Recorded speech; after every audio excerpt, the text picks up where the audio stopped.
Hello, everybody. Welcome to the Red Devil Experience. My name is Eric. Manchester United lose again. Tottenham 1, Manchester United 0. In another bad, terrible performance. I mean, we got to just end the season. We got to just end the season. The season's over for us. Obviously, following the news of 4 of our players, main players, important players, being injured in the same week. Losing Amad Diallo, who was our player of the season, out for the rest of the season. Lisandro Martinez out for the rest of the season. Those are 2 big players. And all we signed was Patrick Dorgu in the January transfer window. We are essentially finished. We are finished. I think whatever hopes and aspirations we, albeit slim, because the season has been absolutely horrible from the very beginning.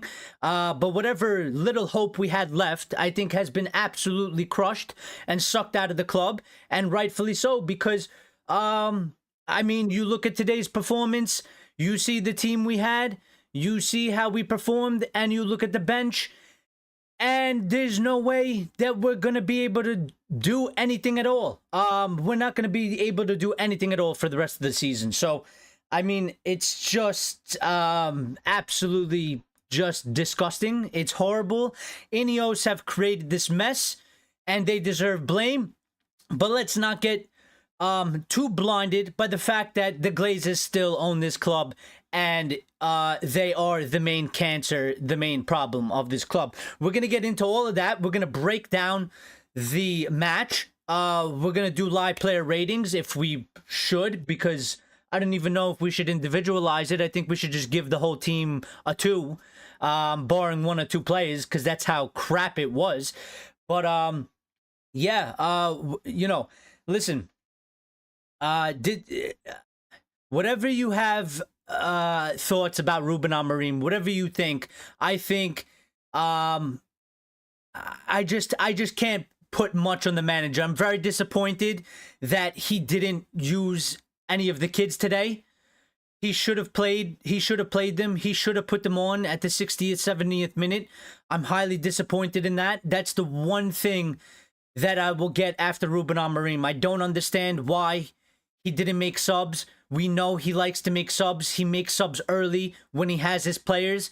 And that's the one major criticism that I'll give him for today, because there's nothing else that you can really criticize him of. We played the only team that we had available of starters. I think the only positive was Dorgu looked pretty good and Xerxes looked decently well. But as a team, as a whole, we were absolutely garbage. We were absolutely garbage. We could have played this game for a whole week straight, and we would have never scored a goal, ever. We would have never tied this match. We would have never won this match. Not in a million years. And you see the problems that Manchester United have. And it's not going to get better. Listen, we've been saying it's not going to get better. It keeps getting worse. And every time you think we hit the bottom, every time you say it can't get worse than this, it keeps getting worse. And INEOS have created this mess. They have absolutely created this disaster. They have created this disaster through the decisions they have made, and the decisions that they have made have not gone well. I think there was an opportunity for things to go well, but it's clear that it hasn't gone well. So we got to call it out, and we have to give them their criticism, because you've put a manager who in this position. You haven't helped him in the January transfer window. So what was the point of getting this guy in at this time? All you've done is put the club in a worse position, the team in a worse position. You put the manager in a shit position. It's been poor planning, poor idea from INEOS. And as time goes on, it looks worse and worse from INEOS standpoint, because regardless of ticket prices, hikes, and, you know, sacking employees and whatever, that's a different story. But as football goes, as football operations, football decisions, we bring in one player, Dorgu. We got rid of Rashford. We got rid of Anthony. We didn't bring in a replacement. We didn't bring in somebody, even if it was just a loan. It didn't have to be permanent, but you're loaning out attackers. We lose Amad Diallo, we lose Menu, we lose Ugarte, and all of a sudden we're like, well, hold on, the situation just got 7 times worse than it already was. So let me go to the chat, because I have some things to say, but I can't say them because YouTube is going to censor me if I say it too early on in the show. So let me go to the chat, because I want the chat to get involved, and we haven't spoken in about a week. So Ray says, don't make excuses for this team. That's what got you from INEOS. Bach says, yo. Lion says, yo. How you guys doing? Bach says, Onana should be senior player, but he plays very nervously. I mean, I get what you're saying. He should be performing by a senior player, but he plays like, you know, like an academy player, I guess. Very nervous, not steady. You can't rely on him. You don't know if he's gonna have a fantastic game or he's gonna have a blunder again, like he did today. It's always very hot and cold with Andre Onana. I think we've had enough time with Andre Onana to say that it has been a signing that hasn't worked out. It hasn't been a great signing, and it was probably definitely a mistake. You know, Second Draft Stories says, hey, Eric and all you Reds, well, how you doing? Yes, that is Lyle. All right, so Lyle is here. Grace says Amorim out, and this is where I disagree with you, Grace. But that's fine if you want to have that opinion.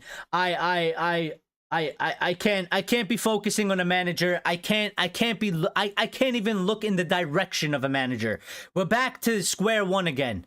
I can't look at a manager. I can't really criticize the manager. I mean, obviously there's things you can criticize about the manager, but I'm looking so far past the manager, and I'm looking at the club as a whole and the problems we have. And I don't want talking about the manager is a low-level surface conversation. We have huge problems. Huge issues going on above the manager. We have big severe issues, but we can talk about it. But my main focus, and we can mention it, but the main focus cannot be on a manager. Cannot be on a manager, especially this manager. I think after the news we received yesterday, before this match, that 4 of our main players got injured in the same week. I mean, I don't know what they were doing in training. Were they sparring each other? Was Rasmus Højlund beating the shit out of everybody, considering that he likes to wrestle and he likes to fight people? I mean, I don't know what has happened. I don't know what's gone on, but I mean, how? I mean, considering that news, how can you, the position that INEOS, the Glazers, the people in charge of our football club has put this manager, I don't understand how you can look at Ruben Amorim and say anything but, I feel fucking sorry for this guy. I feel so sorry for this guy. And some people don't have any sympathy because he took this job and he knew what he was walking into. Fair enough. But you see the pain that this guy has on the fucking touchline. You see the anger that he displayed today. You see his head in his fucking hands like he's one of us watching the match at home. Can't believe what he's watching on the pitch from professional footballers that get paid hundreds of thousands a week. I mean, it's just absolutely just a disgrace. It's a disgrace. It's horrible. And I'm getting angry, and I really shouldn't be getting angry because we know. But things that I've seen today, it's just like, what are we doing? What are we doing? We can't do shit. We are absolutely fucking clueless. And I tell you what, if Tottenham wasn't as shit as us, and in and around the same area, we would have lost 3-0 today. We would have lost 3-0 today. We are lucky that Tottenham isn't remotely any much better than us. Sure, they beat us 1-0. They're home. They beat us 1-0. They didn't do much in terms of, you know, attack, but if we played a higher up team, a team anywhere from 6th to 1st, we would have lost 3-0 today. So, Grace says below the match. Box says, I just want to get a few more wins to assure safety. I think that we don't have to really worry about. I looked at the league table last night, and I just don't, as bad as we are, as bad as we are, as horrible as we are, I just don't think the point differential will happen. I don't think. I think if you look at those bottom three, I'm not worried about that. It'll look bad because we'll finish maybe one spot above the relegation zone. I just don't think they'll make up that point. I don't think it's possible. But you know, I understand, Box. Gray says, did you see the space in the midfield? That's on Amorim. He wanted Rashford gone, fine, but Malacia and Anthony. I mean, listen, I think it's a difficult discussion, Grace, because I understand what you're saying, and you're not wrong, and you're saying he wanted Malacia and Anthony gone, and very well so, but I think that it's the job of the club. We could have had Mateus Tell. What did the club say? They didn't want to pay an $8 million loan fee. Well, where are we now? We would have paid $15 million loan fee to get somebody in, considering the situation that we're in. So I don't know how you slice it and split it. I mean, you can say it's on the manager that he wanted Malacia gone and he wanted Anthony gone, but you know, there's other people there at the club, and there should have been, you know, it's not just Amorim saying, you know, get rid of these guys. There's other people above him that are agreeing to these decisions, that sanction these decisions, that sign off on these deals, and they agreed to it, and they got rid of these players, and then they didn't bring in any sort of replacements. I mean, in my brain, if you can't do permanent deals, but you're getting rid of these players, you have to do at least loan deals. You have to bring in some players. You have to bring in some support for the manager, some depth for the squad. I mean, it's just, the planning, it feels very Glazerish. It feels very, very Glazerish. And not that I didn't want to accept it. If you look back at my very first video, and not live stream, but video. If you look at the very first video, I still have it up there. It's me on a mobile phone having a rant about the Glazers and INEOS coming in and buying it. And I changed my perspective a little bit. I tried to give them time. I tried to give them the benefit of the doubt, which I do with most people and most situations, because I want them to prove me wrong. But it's me having a rant about how fucked we are. And I think it's hitting the point that it seems like, you know, this is, I guess, what people call Glazers 2.0.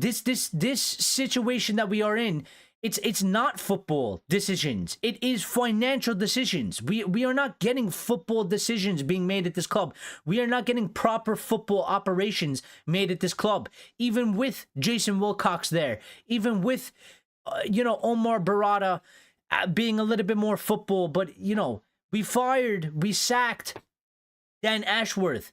And we haven't replaced him. Who's taking on his role? Who's doing his job? Who's making his decisions? You know, it's a big issue. It's a big issue. Lyle has switched to his proper account, which is good to see.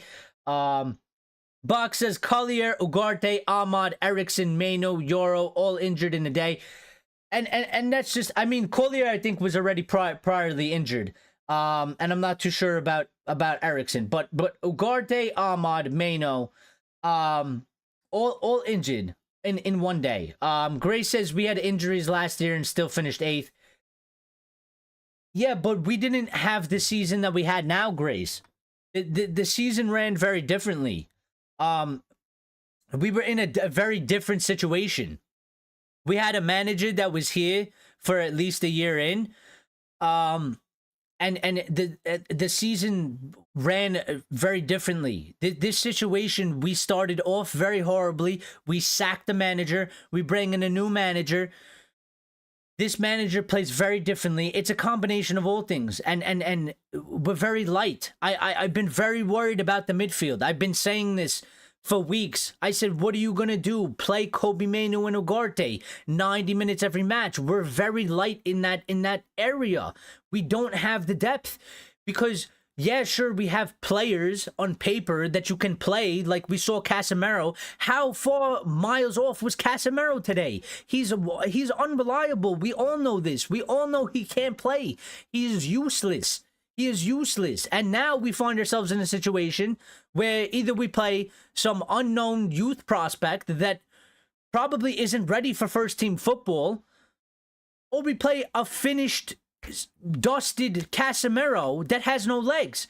I mean, the situation that the manager is in is not a good one.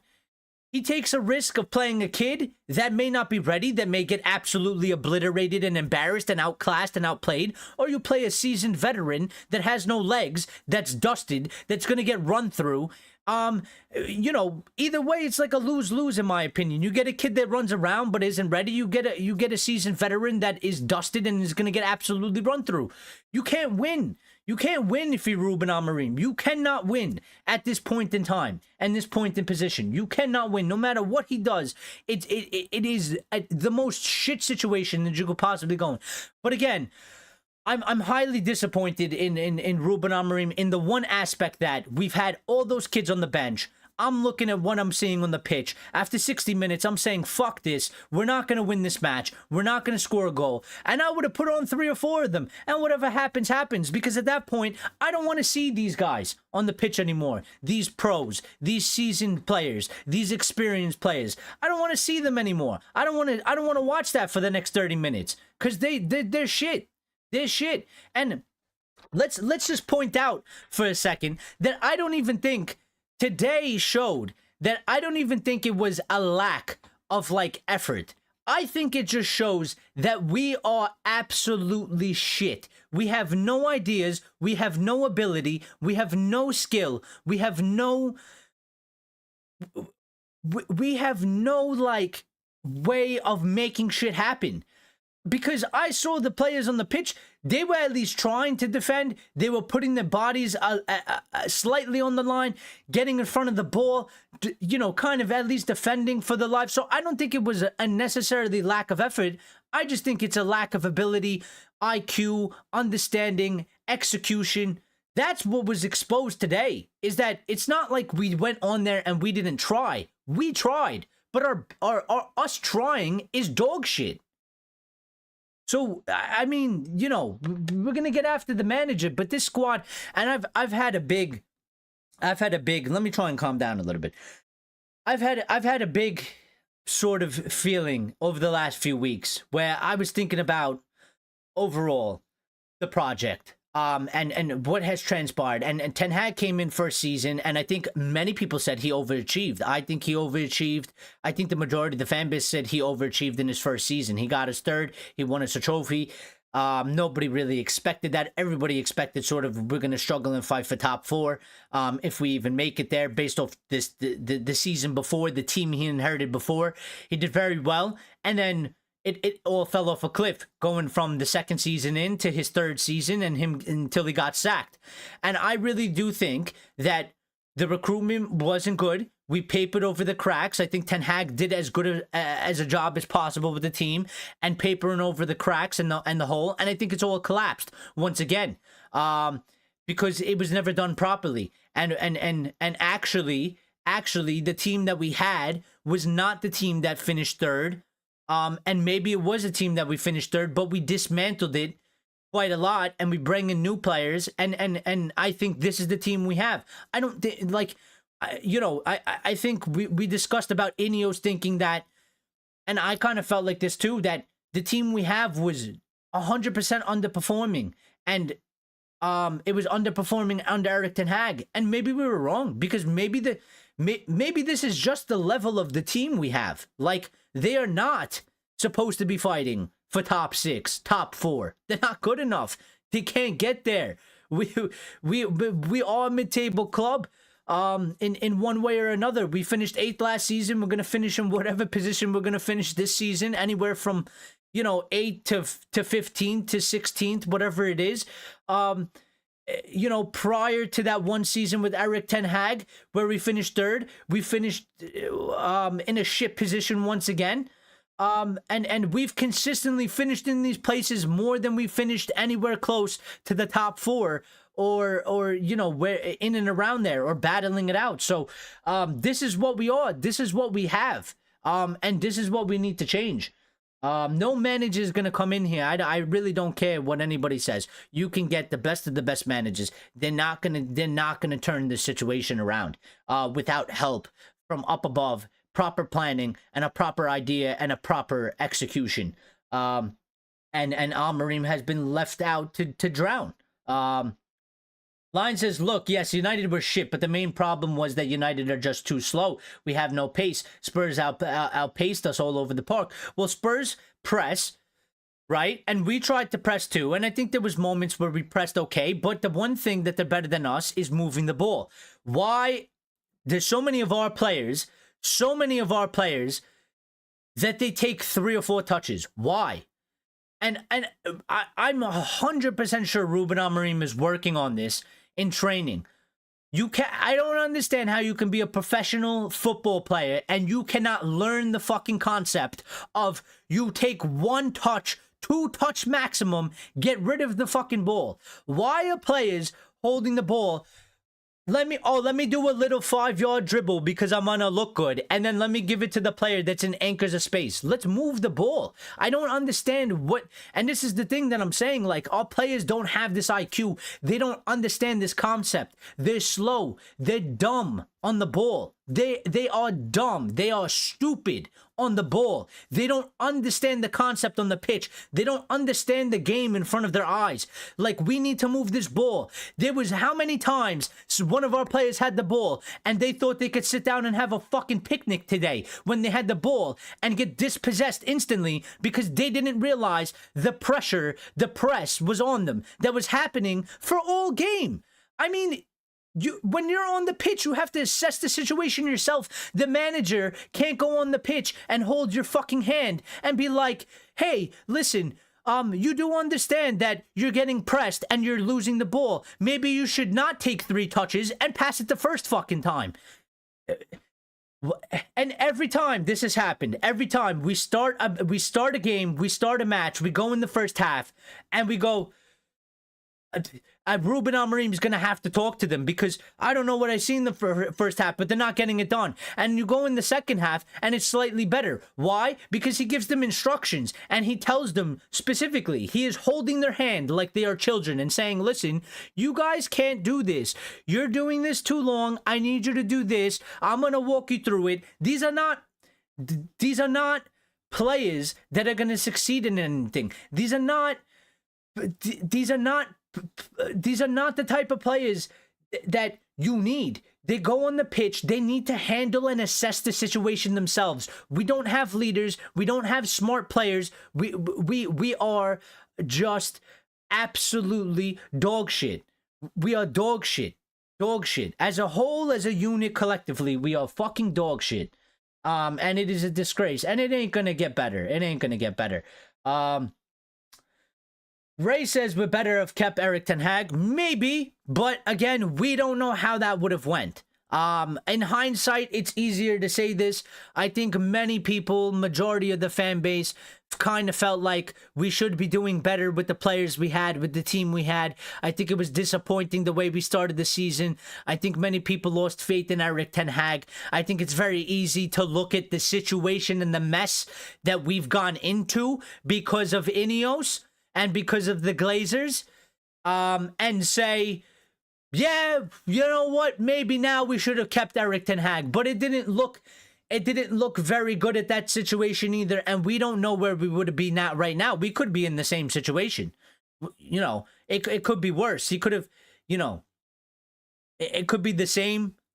There's obviously arguments why it couldn't be the same, so fair play, I get that, but we just don't know, and in hindsight, it's easy to say these things. I would make more of the argument of, if INEOS is going to make the decision to sack Erik ten Hag and bring in this man, then you should know the plan should be we're going to get players. And if you're not going to get players, then you need to figure out what the fuck you're going to do. Because you can't just bring in a manager like this that plays a totally different system and style of play and not get him players. And know that you don't have money to get him players. And how you think that that was going to work in any way is just shows incompetence. And I think INEOS have absolutely destroyed their public reputation. I think they've it very fast has withered away very fast. And the fans are planning protests. Our fan base are planning protests. If you haven't seen, the 1958 have come out along with other people, and they're planning a protest against Arsenal. And I'm going to be supportive of this protest because INEOS wasn't my choice. I didn't want INEOS. I gave them a benefit of the doubt. I gave them an opportunity. I gave them a chance. But it's not really about INEOS. It's about the Glazers, and we need to get them out. And, you know, if the fan base wants to wake up and they want to start mobilizing, I'm going to support the fan base always. So, you know, it's good that the fan base wants to wake up. They want to start doing things, because after I seen the deal that was done and it was announced that INEOS was coming in, I saw the fan base just... That was it. The Glazer movement was out. Nobody was talking about it. Nobody wanted to look at it. Nobody wanted to talk about it. So I'm not going to sit here as an individual and bang away and drive myself crazy talking about INEOS out, Glazers out. When the fan base is ready to move, when the fan base is ready to mobilize, I will support. So it seems like this is what's happening. It's been bubbling for a little bit now. I talked about it a few weeks ago. And we have some movement. So let's see where it goes. But I'm going to support this because... it has to happen. It has to happen. And we can't just be sitting on our ass waiting. We need to put pressure on them. We need to demand results. We need to demand better. And we should. So let's see what happens with that. But that's a different topic. Ray says, this is the fifth manager. We keep playing the same way, backwards and sideways. But yes. And so what that tells me is that it's not a manager issue. It is a squad issue. It is a player issue. It is a club issue. We must dismantle this squad. But are they going to do it? They didn't do more. They didn't do enough. INEOS bringing in Ruben Amorim and playing this system. We needed more than Patrick Dorgu.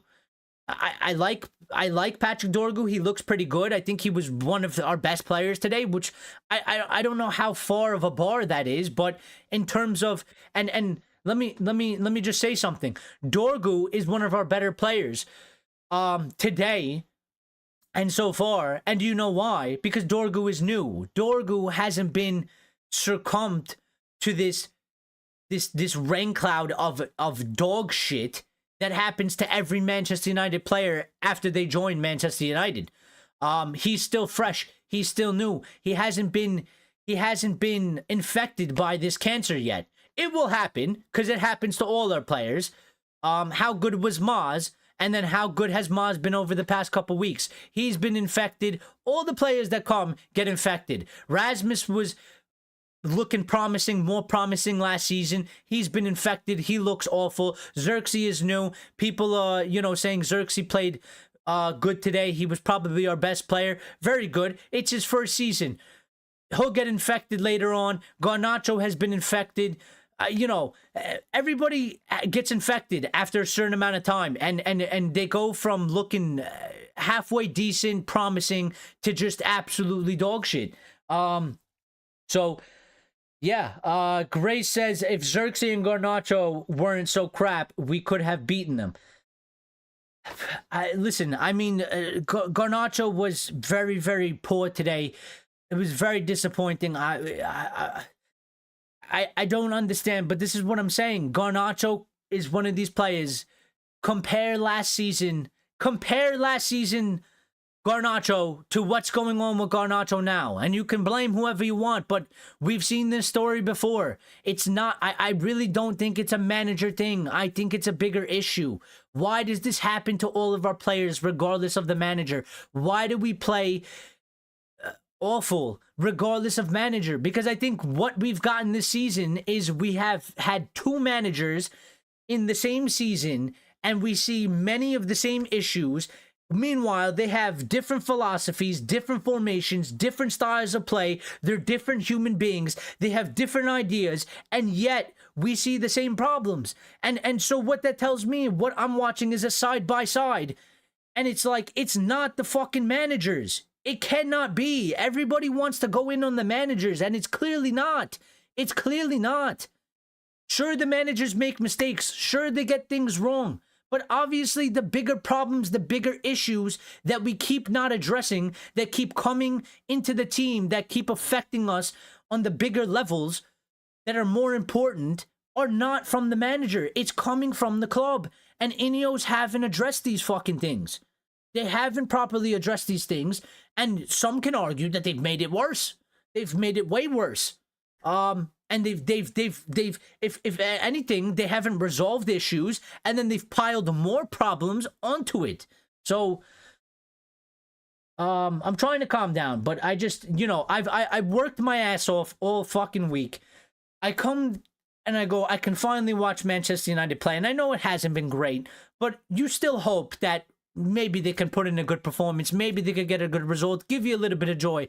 And I'm going to be honest, I was absolutely exhausted. I slept about almost 12 hours, 10 hours today. I woke up 13 minutes late to the match. I turn it on, and as soon as I turn it on, I see that fucking goal that they scored. As soon as I turn on the match, that's what happened. It's just, I don't know. I don't know. Lyle is here. I'm behind in the chat. I'm very behind in the chat, so I apologize. But I'm ranting and raving here a little bit. And Grace says, Lyle says no subbing until the 90th minute sums up United perfectly. But this is what I gotta say to that, Lyle. And I understand. I was upset. I said, why isn't he putting on fucking subs today? Why? But then another thought hit me when I said that, and I'm like, but we know Ruben Amorim, his first fucking match in charge, but he made a substitute in the 52nd minute. And he was like, this is dog shit, and made a substitute. And today he didn't. And it's disappointing, and I think his thought process about it was, we weren't on the same page today. I think many of the fans were like, hey, just make 5 subs and put all the fucking kids that are on the bench, put them all on. Put them all on. We don't want to see anything else. We don't care if they even play bad. But we'd rather just watch them. We would rather just watch them. Put them on so we can see what happens. If they play like shit, they play like shit. We're not going to criticize them. But these guys ain't going to give us what we want, so just put them on. And I think Ruben Amorim, for the first time since he's come in, I think he made a decision where he was afraid and he was scared to put on those kids, because he doesn't trust them. I think he's seen them in training. I think he knows that many of them are not ready, and he didn't trust to put them on. And he chose to go with experienced professional that have experience in first team football over these kids.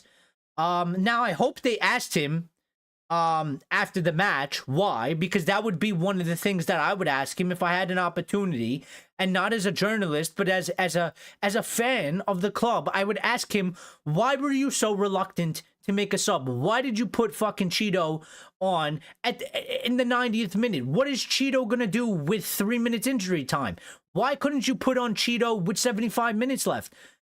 That's what I would ask him, because I want to know the answer from his brain. I want to know what his thought process was about not putting them on. And it depends on his answer. Is he going to tell me, well, I thought it would be unfair to those kids to come on. We looked like maybe we might get something, so I didn't. I would want to know that answer from him. Grace says, why did you expect INEOS to buy players for Amorim? They got no money. They expected him to get more out of the squad. It's not necessarily about buying players, but even loans, transfers. I mean, you got to do something. And it doesn't make, to me, it doesn't make sense, Grace. Like, okay, they say we don't have money. I mean, to me, that's a load of bullshit, because they're pretty much blaming the football squad for shit performances. They're pretty much putting the onus on the fans and everything else, saying we got to raise ticket prices, we got to fire these employees because we don't have money. That's not going to help the situation in terms of buying players. I wasn't expecting too much transfers from December or November. I wasn't expecting it. I don't expect that. I didn't think much was going to change. But my thing was, it was like, what was the idea? What was the project of, like, we're going to loan Rashford. We're gonna loan Anthony. We're gonna move this player on. We're gonna and they tried to sell Garnacho. And I'm talking about lack of depth. Like, at least bring in some loan players. They didn't want to bring in Mateus Tell as a loan when we needed depth. It's one thing if we can't do permanent deals and we don't have money for permanent deals. Well, fair enough. But you're telling me we can't even do fucking loans to fill in some of the gaps so that we could at least have some depth for the rest of the season? Because now, I mean, fair enough. But what happens if we get injuries? I think everybody was saying that. And we have injuries, and now what do we do? So I wasn't expecting, like, go sign Gaio Querez or go sign Victor Osimhen, or go sign 3 major players in January. I don't think that was ever going to happen. We signed Dorgu, but I think if you have a plan that you're going to loan Marcus Rashford out, you're going to loan Anthony out, you're going to move this player on, okay, what is filling the depth of these players? Because all we did was bring in Dorgu and we loaned out 2 players, which I'm fine with the loans, but the loans are only fine if you bring in somebody to replace them, which we didn't do. So all we did was we put our depth negative, which doesn't make sense. It doesn't make sense what they did. From a football perspective, it doesn't make sense. And here's the problem. I was hopeful, and I was hoping that it looked... I never believed Sir Jim was a football guy. We all know Sir David Brailsford's not a football guy. But what I was hoping was we had Jason Wilcox, we had Dan Ashworth, Omar Barada was at City. Was he really a football guy? Probably more of a football guy than we've ever had in terms of a CEO. More than Richard Arnold, more than Ed Woodward. He was at City. City was successful, so it was good. And I was looking at kind of those 3 people and a little bit of the other changes. And I'm like, all right, we have some football people. We can make football decisions. We'll be better in that aspect. But that has gone... I mean, we sacked Dan Ashworth. We haven't replaced him with anybody that has a football brain, football mind. Who's doing his job? They gave it to Jason Wilcox. Well, Jason Wilcox is doing 2 jobs for 1 now. And then I think the things that have come out of the club over the past few weeks... It's more clear that the decisions they're making is not for football. It's about money and it's about financials. And as every week that we keep passing, it's going from seeing like, oh, they're in charge of the football operations to this is actually INEOS. This is actually Glazer INEOS. And it keeps going in that direction. And they keep doing things that are proving that point more and more and more and more. Ray says, play the kids better than shit. Yeah, that's where I stand right now. Odira Igwe, if I pronounce the name wrong, I'm sorry. I try my best with the names. I'm horrible with them. Odira says, Man United are too slow. Pace and agility players, a huge part in football. Man United got none. Yeah, and maybe that's why we should play the kids. Because at least the kids can run. At least the kids have energy. At least the kids have hunger. At least the kids have something to prove. We have far too many players that don't have legs, don't have energy. They're probably burnt out mentally and maybe physically, but I would say more so definitely mentally. You don't have a season like this and not be... I mean, we're burnt out mentally from watching it. You don't have a squad of players that don't get burnt out and fatigued mentally from this season that you're going through. You know, definitely they're disillusioned with the club, with the team as a whole. The mentalities aren't right on the pitch. I'm sure when they're on the pitch, they're like, you know, I've played. When I played, when I was young, I used to play for some very top teams. You know, over here in America, I don't know how it goes over in Europe, but we have Division 1, which is one of the highest. I mean, there's a division above that, but you know, it's a pretty high division. I played in that for most of my life, up until the end where I was kind of done with football, and I still played, but I dropped divisions, and it was what it was. And I played in those teams, and I played in shit shit teams, right? And the shit teams, you go on the pitch, and you know what's gonna happen. You can tell in the first few minutes of the match. You can tell when your team is playing, you're like, this guy can't do shit. Why is this guy doing this? I'm not fucking running back because this team is, you get disillusioned. You get easily disillusioned. And it brings the morale of the players down. And this is where we're at. So Box saying the mentality confidence looks at an all-time low. And that's basically what I was just saying. And I didn't even read that comment till right now. Some of the basics today, sloppy passing, etc., show this. We need some sort of hypnosis. I understand that you're trying, like, what you mean, but with the hypnosis thing. But we just, what we really need.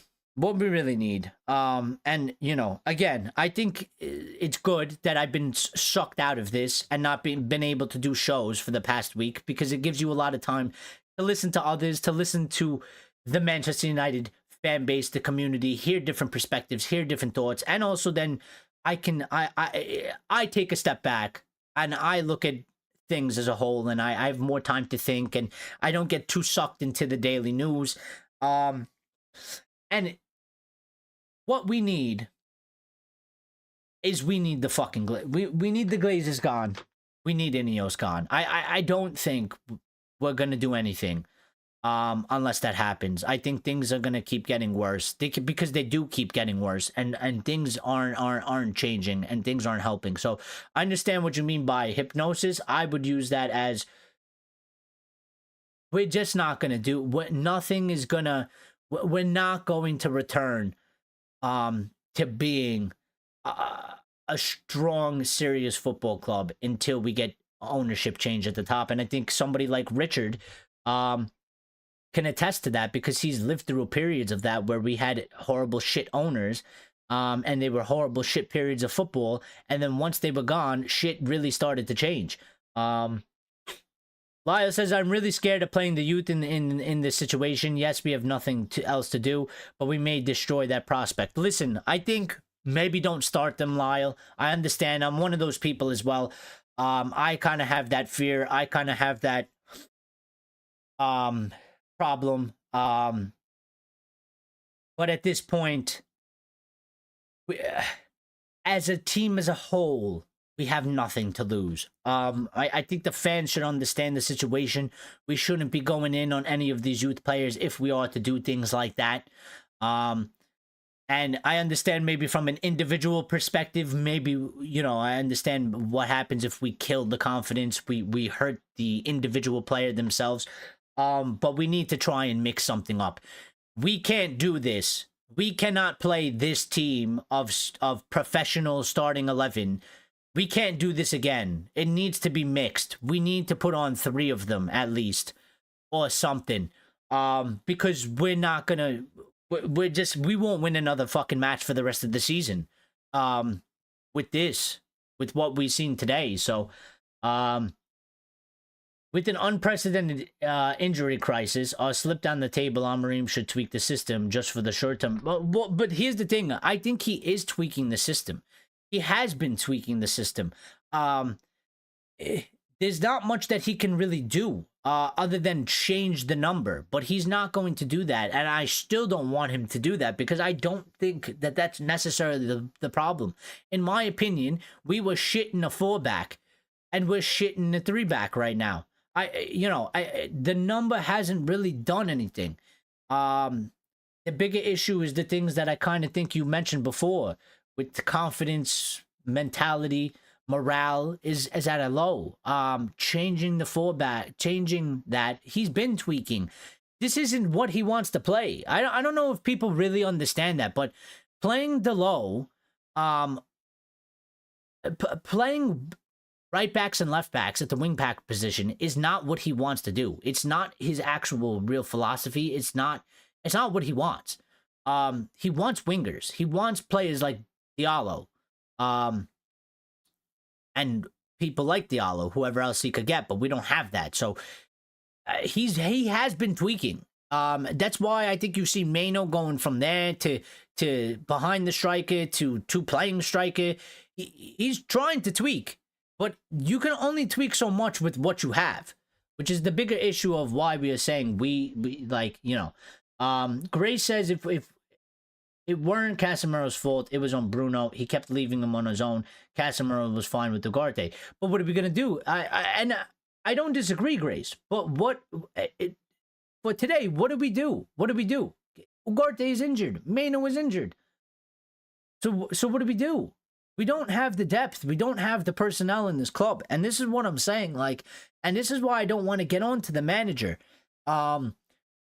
Because we don't need to be throwing fire on top of Ruben Amorim. The guy is already on fire. We don't need to be throwing gasoline on him. Because again, I don't think the majority of the shit that's going on is his fault. And plus, INEOS talked a lot about the environment for a manager to succeed hasn't been at Manchester United for quite some time. Well, guess what you've done? You've done the same thing. This isn't an environment for Ruben Amorim to succeed. It's not an environment for any other manager to come into and succeed. They're not going to succeed. You haven't created an environment for him to succeed. So I cannot blame Ruben Amorim. Why are we going to throw gasoline on Ruben Amorim? They must do the proper... Listen, the proper thing at the football club is to dismantle this squad and build it under this manager. And build it for the modern style of football. But you must dismantle it. And you must do it properly. And if you don't do these things, then it is... This whole thing is a sham. It is a scam. And we must do what we must do to get change. And whatever that is. But... yeah. Ray says, all day, have the ball at Spurs half and play the ball backwards and sideways and then kick the ball up. No system. It's not the system. It's not the system. It's the lack of understanding from the players on the pitch. It's the lack of understanding. Ray, I don't know how we can say this exact words that we said for Erik ten Hag. And we said those exact words for Erik ten Hag. We said it for Oli. And we said it for Rangnick. And we said it is a lack of understanding from the players. And we don't get the correct players. We don't have it. We don't get it. We don't get it. In any aspect in life, if you run a business, some people you can, right? You get interns. You can teach them the ropes. They're willing to learn. And some of them, sure, they can learn on the job and they become very good employees. There's other people that you bring them in. And sometimes, you know, you give them a little bit of leeway to learn. But they're not going to learn. You just fire them. You fire them and you bring in people that you don't have to teach. They already know. They're already good at their job. There's no holding their hands. But us with the players, because it's more expensive to get rid of the players than it is to sack these managers and blame it on the managers. We just keep doing the same fucking thing over and over and over again. And then we don't help the managers. And then eventually what happens is the fans get furious with the manager and everybody turns on the manager and the people in charge go, well, we have another opportunity. Let's just sack the manager. We'll bring in a new one. Everybody will forget that we're absolutely fucking stupid in the things that we do and how we completely fuck the manager. And we'll distract him. We'll get in another guy. We'll hype him up. We'll make him look good. Everybody will get all caught up in that shit. And then when it goes to shit, we'll just do the same thing again. We keep doing the same thing over and over again. Gray says we buy at least 5 players per summer, then complain halfway through the season we don't have the players. We don't have a squad. You were all just greedy. We don't have a squad, Grace. We don't. Look at the team. Look at the team. Look at the team we have, Grace. We don't have a squad. We don't have a squad. We don't have enough depth. And again, listen, I say the first summer transfer window under INEOS was actually good. I still give them credit for that as much as whatever it is. I think the profile of player was good. I think the players they bring in was good. But prior to that, the money that we spent on the Erik ten Hag, and that was John Murtaugh, Richard Arnold, and all those people, look at the money they spent and look at the players they bring in those 2 years. That was, again, bad financial mistake. And we are suffering from it right now because that is the most recent. We spent $600 million terribly The players we bring in and we spent that money on, half of them are fucking useless to us. Mason Mount is useless. Casemiro's useless. Eriksson is useless. Anthony isn't even fucking here. He's useless. And that's like half of the budget that we spent. You know. So again, it was poor recruitment, poor planning, poor execution from the people that up above. We did not get the correct profile of players. And also, those players don't fit what we're trying to do now. So at somewhere, something's got to budge. In my opinion, Ruben Amorim is not allowed to get sacked. And if INEOS have anything decent about them and they want to correct things and they want to do things right, get rid of these fucking players. I don't care about business. I don't care about financials. Get rid of them. Bring in players. Do what you got to do. And the reason also why we're in this financial mess is not only for the bad spending that we've done over the last 10 years, certainly, but also the fact that the Glazers have us in debt and we are paying $60 million a year in interest on the debt. We pay just $60 million on the interest in debt, which gets factored into our financial, into PSR and all that shit. So we don't have money. Sure, we spent it bad, but also we would have an extra $60 million every season if we weren't plunged into debt and paying $60 million on interest.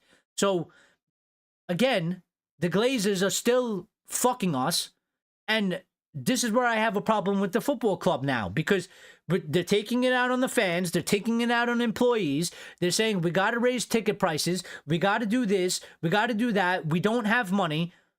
And it's like, well, fuck you, because we would have an extra $60 million every season if our owners didn't plunge us into debt and keep the debt there and refuse to pay that debt. Because we're $60 million on interest. We're not even repaying the debt. We're not even repaying it. We're literally paying. It's like if you have a credit card and you're $60,000 in debt and you're not paying the $60,000 and you're paying $6,000 in just interest. You are not. This $60,000 is staying there. You're not doing anything. You're paying you're just giving the bank or the credit card company $6,000 and you're staying in $60,000 worth of debt. It's absolutely insane. Richard is here. It took so long to get to these things. Chad Van, if I pronounce your last name wrong, I'm sorry. Nickerick says Bruno and Garnacho sucks. Gray says Eric has definitely aged 10 years.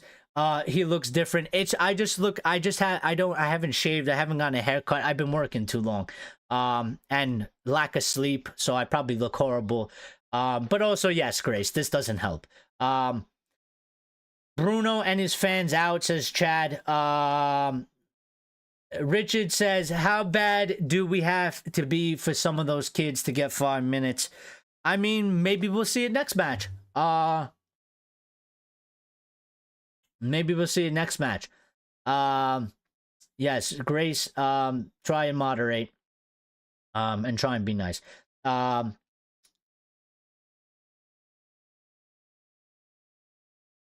Aventino says, yo, yo, yo, yo, yo, yo.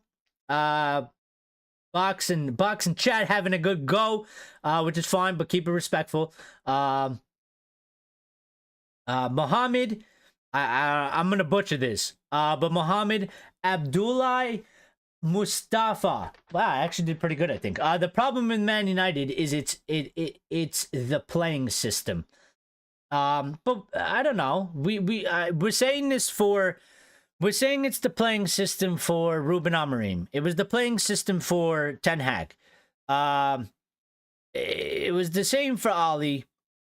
Rangnick didn't have a clue. And I find it hard to believe that we keep hiring managers that don't know how to play systems, that don't know how to implement systems. I mean, I don't believe too much in coincidences. So if something's a one-off thing, fine. But if I keep seeing that it's a reoccurring theme and there's different people in charge and there's different things going on, I find it hard to believe in that narrative. So I don't know. Maybe you're right. Maybe it is the playing system, but I just don't feel that way, because I feel like we said the same thing for Ten Hag, and we said the same thing that Ollie didn't have a clue and he didn't have a system. And you know, and I think we keep going back to systems, and I'm like, well, I don't know how many times can you hire a manager that doesn't have a system, doesn't know how to implement the system. I feel like it must be something else, and it can't really be that. It has to be something else. Lyle says Dorgu comes from dog shit. Lecce is low in the Serie A. Dorgu played. Dorgu played better than everybody. Man, I'm confused by that though.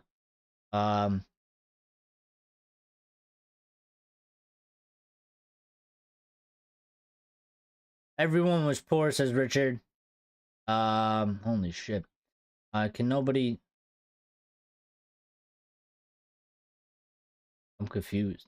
I'm lost. Stick to football. Yes. Grace. Kill him. Oh. Whoa. I didn't mean that. Figuratively.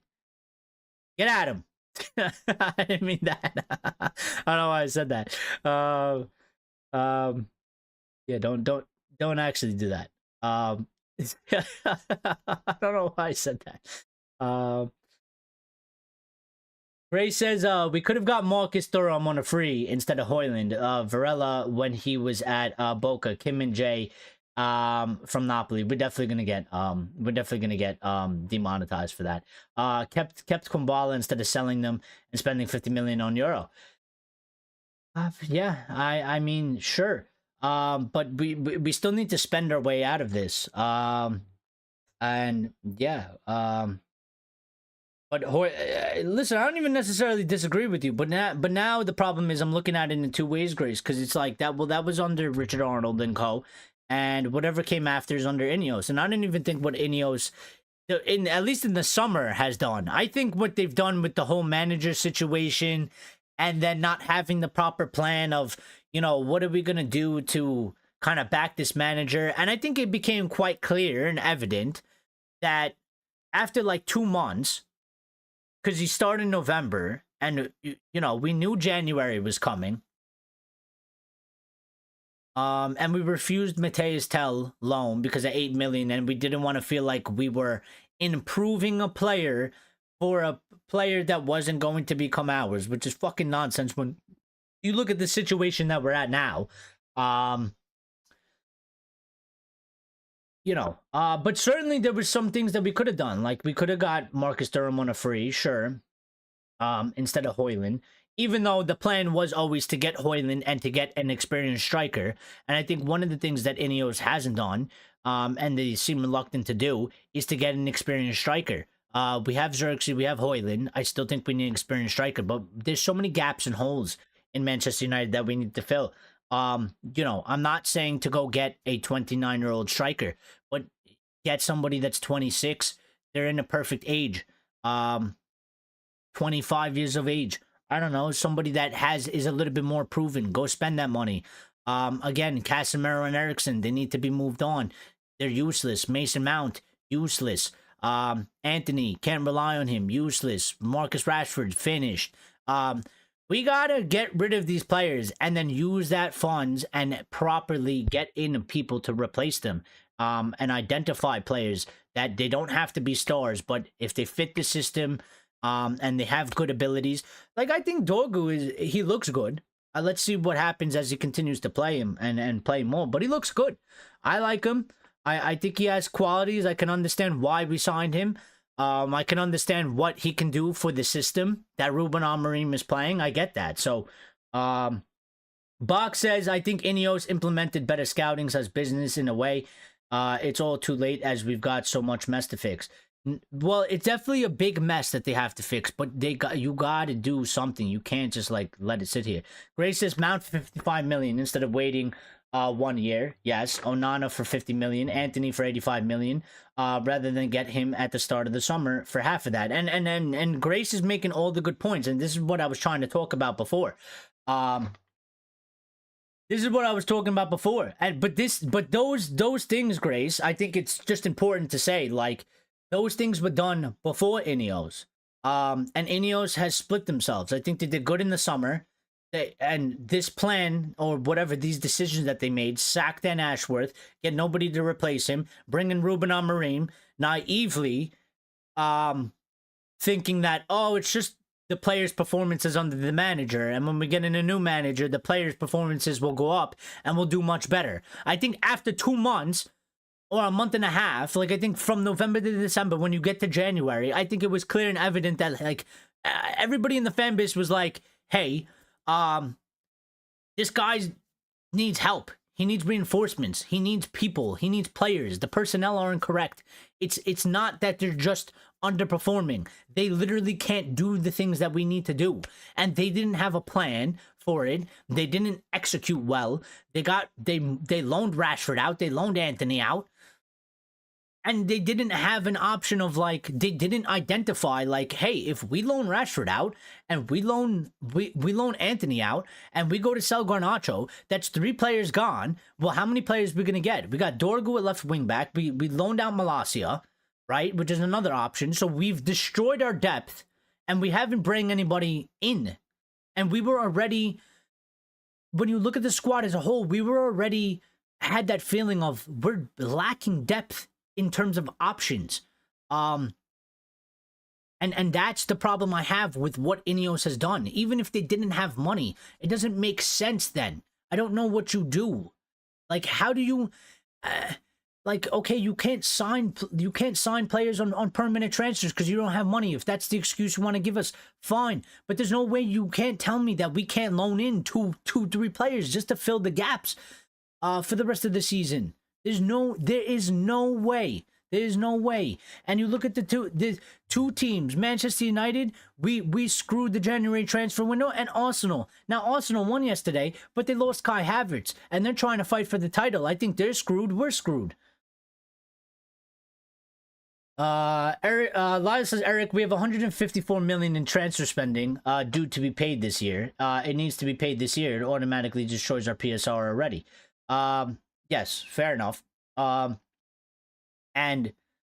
I think that puts us over the line of PSR. Because I think PSR is something about 123 million or something that you can't go over that line in going negative. So, it doesn't the chat update properly. Gray says we bought Xerxes only because we had because he had a small release clause over someone like Tony. Waited all summer for Ugarte.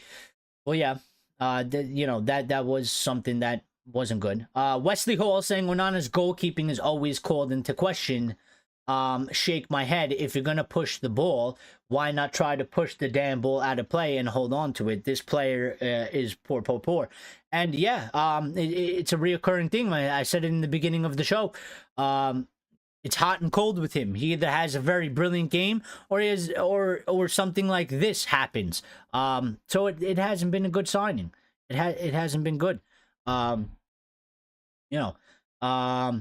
Fox says develop Ames into the next Irwin, Morehouse into the next Scholes, Kone into the next Keno, B. Martin into the next York, Young Carey into the next Giggs, Collier into the next Carrick. Well, that would be absolutely lovely. I would, I think that would be a dream. It's almost a fantasy. I mean, because it's not going to happen, but I get the meaning behind the box. And, I think... See, the thing that's frustrating me about Ruben Amorim is I know he did this at Sporting. I know he did it. And I'm waiting for him to do it at Manchester United. And I don't know if he feels like Manchester United is too big of a club and there's too much pressure and the situation is too shit. And there's too much demand to do this. But I know that he did it at Sporting because Sporting didn't have money. Sporting was in a crisis. Sporting was in a disaster. Like... Sporting, when he took over, the fans literally invaded the players' dressing room prior to him coming in, and they physically fought their own players inside of the dressing room. They physically fought each other. It doesn't get lower than that. It doesn't get worse than that. And he took over that team. They didn't have money. Sporting is not a team that... The Portuguese league doesn't have money like that. And what he did was he moved some pieces around as much as they could, which wasn't a lot, and he bring in the youth players. And he used them. and it was successful. So I'm waiting for him to do it here, and I don't understand why he feels like he can't do it. There's a reason why he's not doing it. I think he wants to do it, but he's reluctant to do it, and I want to know why. I want somebody to ask him why. They won't ask him because they're shit journalists and they're shit at their job, but Gray says we are crap at finding the right players, but crap also getting them in. And you're right, Grace. And until we actually get a hold on that, I don't think any manager is going to be able to succeed. Because that's the job of the people above the manager that I keep talking about. You have to help the manager. And that's how you help the manager. You identify the correct players, you get the correct players, you get players that are actually useful and that are going to make a difference, and you remove the players that don't belong here. And again, I don't listen. INEOS are running out of time. The more that weeks go on, and the more news that comes out, and the actions that they are doing, it's going against them. They're you know, if they have an hourglass and the time is going down, it's going down faster. And they only have the summer to correct it. Really, because there's nothing they can do right now. There's nothing that they can do right now. Literally nothing. We had that opportunity in January. They didn't do much. So Lion says, wait, Radnick didn't have a clue. He's the only one who knew the script. Radnick, I mean, in terms of like playing, like managing system-wise, people said that he was a shit manager and that his system was shit and he didn't have an idea. But in terms of an idea of rebuilding the squad, what players to get, identifying players, he was absolutely brilliant, absolutely genius. We should have never gotten rid of him. The club made a major mistake in doing that, and we are still suffering it because of those decisions. And those decisions were made purely because of money and because of PR. Because they didn't like the things he was saying. It wasn't a good look for investors, shareholders of the stock. It wasn't good for the public image of Manchester United. And they were upset with the things that he was saying publicly. And so they threw him under the bus and they sacked him and they got rid of him, which was an absolute disgrace. Wesley says this was Xerxes' best game in the United shirt. Well, he did play good. He did play good. We're getting carried away, and you know, maybe it's better we don't even discuss the match because there's not even too much to discuss the match. But you know, he did play good. I think he showed, you know, the skills with holding up the ball and footwork and technical ability. You know, he had that header. He had to do better there. It was off target. He had to put it on target. But before we continue and carry, please, we got 16 people live. Can you please smash the like button because it helps the channel a lot. It gets us pushed out there. We're trying to grow the channel. So if you can smash the like button for me, I greatly appreciate it. It does help a lot and it means a lot. So if you do that, thank you. And if you're new and you're not subscribed, please subscribe. Join our community. As you can see, we have a lovely community, a lot of passionate people. Get involved in the chat, and we always get to the chat as well, so everybody has their say. So if you do that, we welcome you in, and make sure you hit the notification bell so that you never miss a live. We go live weekly, and we welcome you here. Chad saying the leader is this guy with the armband, but we don't have leadership. Even though we had the same captain for 3 seasons now, what's the definition of insanity again? And you know, Chad, fine point, but I would just counteract that to say, rip that armband off of him, and who are you going to give it to? Who is a leader in our squad? I'm not even going to like go at that. You know, you're going at Bruno Fernandes about not being a leader. That's fine if you want to hold that opinion. We don't even have to argue about that. My thing would be, who are you going to give it to? Because I look at the rest of the squad and you say Bruno isn't a leader. I don't see any leader. I don't see one player that's a leader in that squad. So you rip the captaincy off of Bruno Fernandes. Who do you give it to? Because I don't see anybody worth holding it.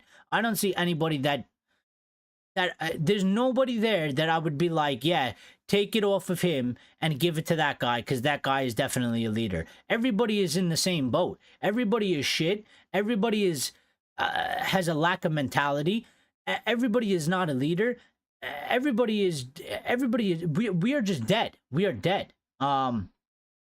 And Box then chiming in and saying, we need a team of leaders, senior men to lead, show the way. Ideally, Garnacho, Hoyland, Mainu, Dorgo should be bench players right now as they develop. And that's why we need to develop our depth more to the squad, because actually, they probably should. That would make us very strong in terms of if we had players like Garnacho, Hoyland, Mainu, Dorgu, if they were our bench players, which is nothing wrong with being a bench player. They're young.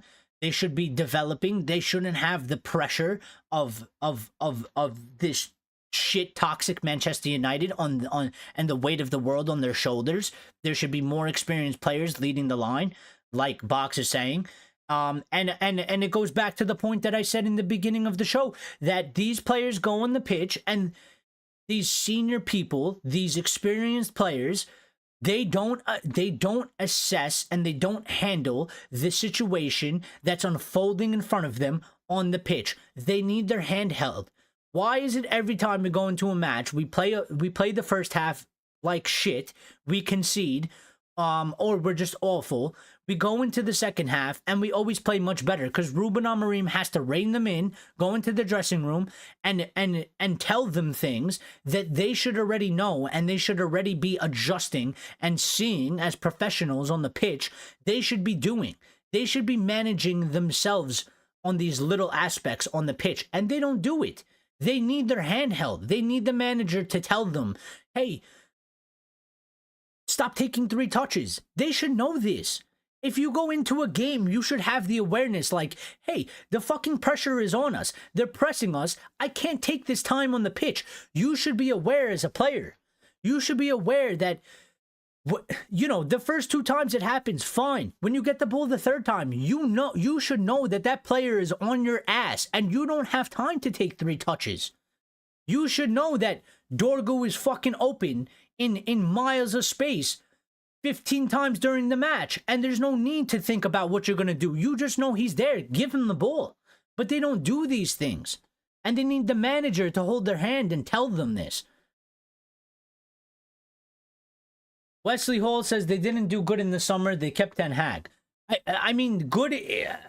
I mean, that's fine if you want to have that opinion, and it's fine. Majority of the fan base, and we're allowed to do this as fans, but the majority of the fan base wanted Ten Hag to stay. I backed him. Many of us backed him. We wanted him to give him a 3rd season. It's their job to determine that, so you can blame them for that because they run the football club.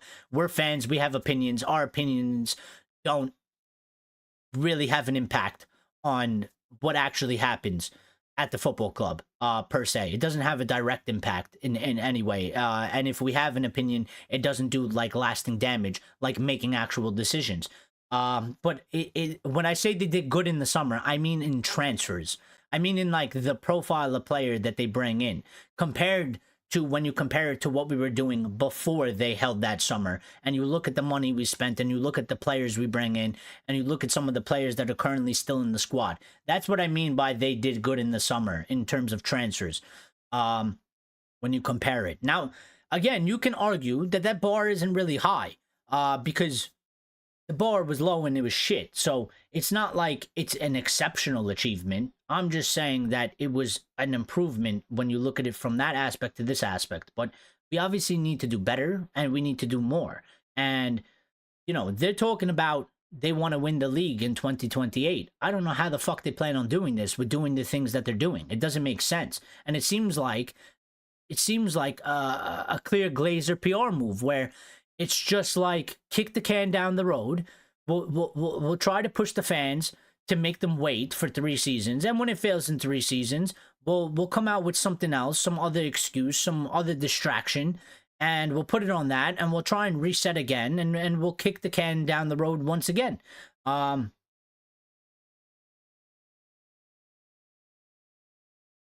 Gray says we definitely need more senior players, but INEOS want to go down the youthful route. And this is one of the issues, and I was thinking about this today, Grace, and you're 100% correct. I was thinking about it while I was watching the match. It's all good and well that we get youth players, youthful players, young players, and I think we do need a nice mix, and you do need a nice mix in the squad. But at this current moment, I think the first team senior players that we have aren't good enough. Therefore, you need to get first team senior pros. We can't just get rid of all of the senior pros that we have and bring in a bunch of 18, 19, 20, and 21-year-olds, 22-year-olds, because that's not going to work either. You need to have the mixture. When Box was talking about, we need to kind of develop, the next Irwin, the next Morehouse, the next Scholes, the next Kone, not the next Kone, the next Keene, the next York. That's all well and good, but those players that when they came in, they had those senior pros, they had those leaders, they were strong players around them. They were allowed to develop. They didn't have the weight of the entire club on them. And we don't have that. We're looking at the youth players, we're crying for them. And that's why Lyle is a little bit reluctant, and I understand it. And I held the same position. You guys know I held the same position. And I said I'm reluctant to put these youth players on because I don't feel like it's fair to them. But we're in such a bad situation that we don't really have an option anymore, because it's just like we're going to carry on with these lot, or we're going to try and see at least something from these kids. And it's not fair to them because they shouldn't be thrown into that situation. This is a problem. This is the situation from the club. The club is the one that has created this. Oh my God, the chat is going crazy.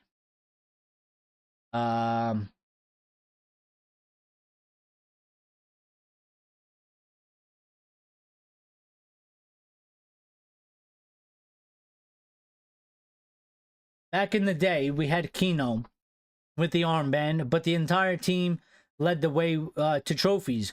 Come later on, Vidic and them took charge. We lack this. We do. We lack leaders. We lack leaders, absolutely. But this comes from the lack of culture in Manchester United. We've had a very bad culture. We've had a very bad atmosphere. They talked about this is not an environment for a manager to succeed. It's not an environment for players to succeed either. It's a combination of both. We have both.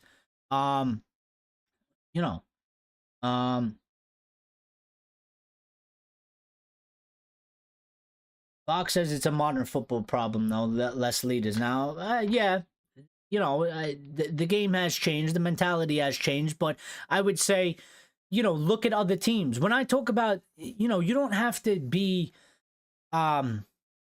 Captain Marvelous to a certain extent. You don't have to be like the strongest leader impossible, but our team is so low on the thing. I'm talking about individually leading. Like, again, when you get on the pitch and you as a professional player, you must be assessing the situation of the game, and you have to manage yourself, but also your teammates.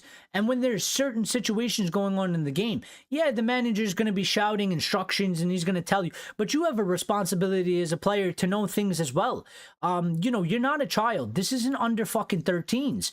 You don't just run around on the pitch aimlessly, not knowing what the fuck is going on and waiting for the manager to tell you what to do, where to stand, when to pass the ball, what player you need to be looking at, when to go forward, when to go backwards. These are things that you are professional players. You should be able to assess the situation. And I think one of the things Ray keeps talking about, we pass sideways and backwards, is probably because the players don't know what to do. They get scared, they get afraid, they don't have confidence, they play anxiously, and they start playing panic mode. And the reason why the ball goes sideways and backwards so much is because they are afraid. They are afraid, they don't know what to do with the ball, and they start playing extra safe because they don't want to be the one that makes a mistake. They don't want to get ridiculed, which is not leadership. It's not leadership, it's cowardness. It's cowardness. The squad as a whole we don't have leaders. We don't have strong characters.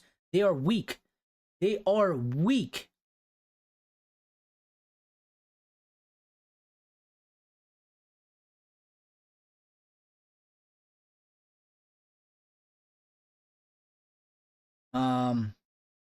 Chad says, so we go get Casemiro last year. We had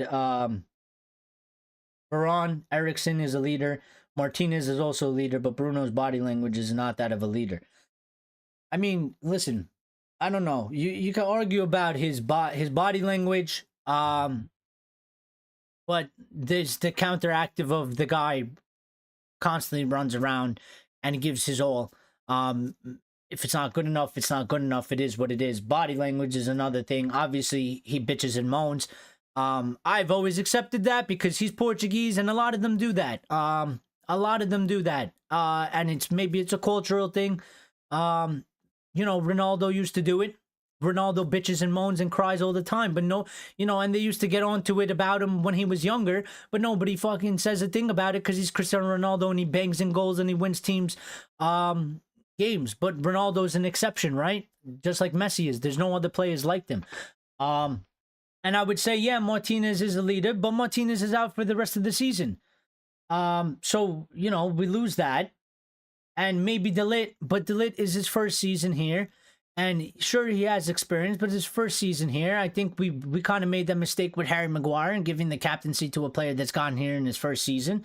But we could use more players like that. And you say Eriksen, but Eriksen don't got legs. Like, we can't rely on him. Sure, he has good ability, passing, vision, he's got that. But he don't got legs. Casemiro don't got legs. Like, we can't rely on these players. It's a big problem. It is a big problem. You have positives in one aspect, you have negatives in one aspect, and that's for every single player. Every single player we have. It's like, yeah, he's good at this, but then he's bad at this, or they can't do this, but they do this, and it's just like, you don't win anywhere. You don't win anywhere.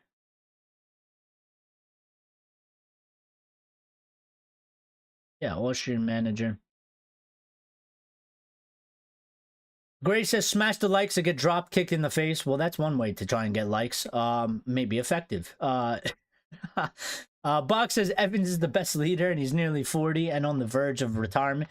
Well, that's because he's from like the old school, right? He's from the Ferguson era. He's old school. He gets it. He understands it. But unfortunately, like I just said, Box, sure, okay, he has that mentality, he has that leadership, but he's old, he don't got the legs, we can't use him as a starter. He's useless in that aspect then. Once again, he doesn't have the complete package that you need. We don't have it. Chad says Eric was there. They're talking about Cantona and stuff like that.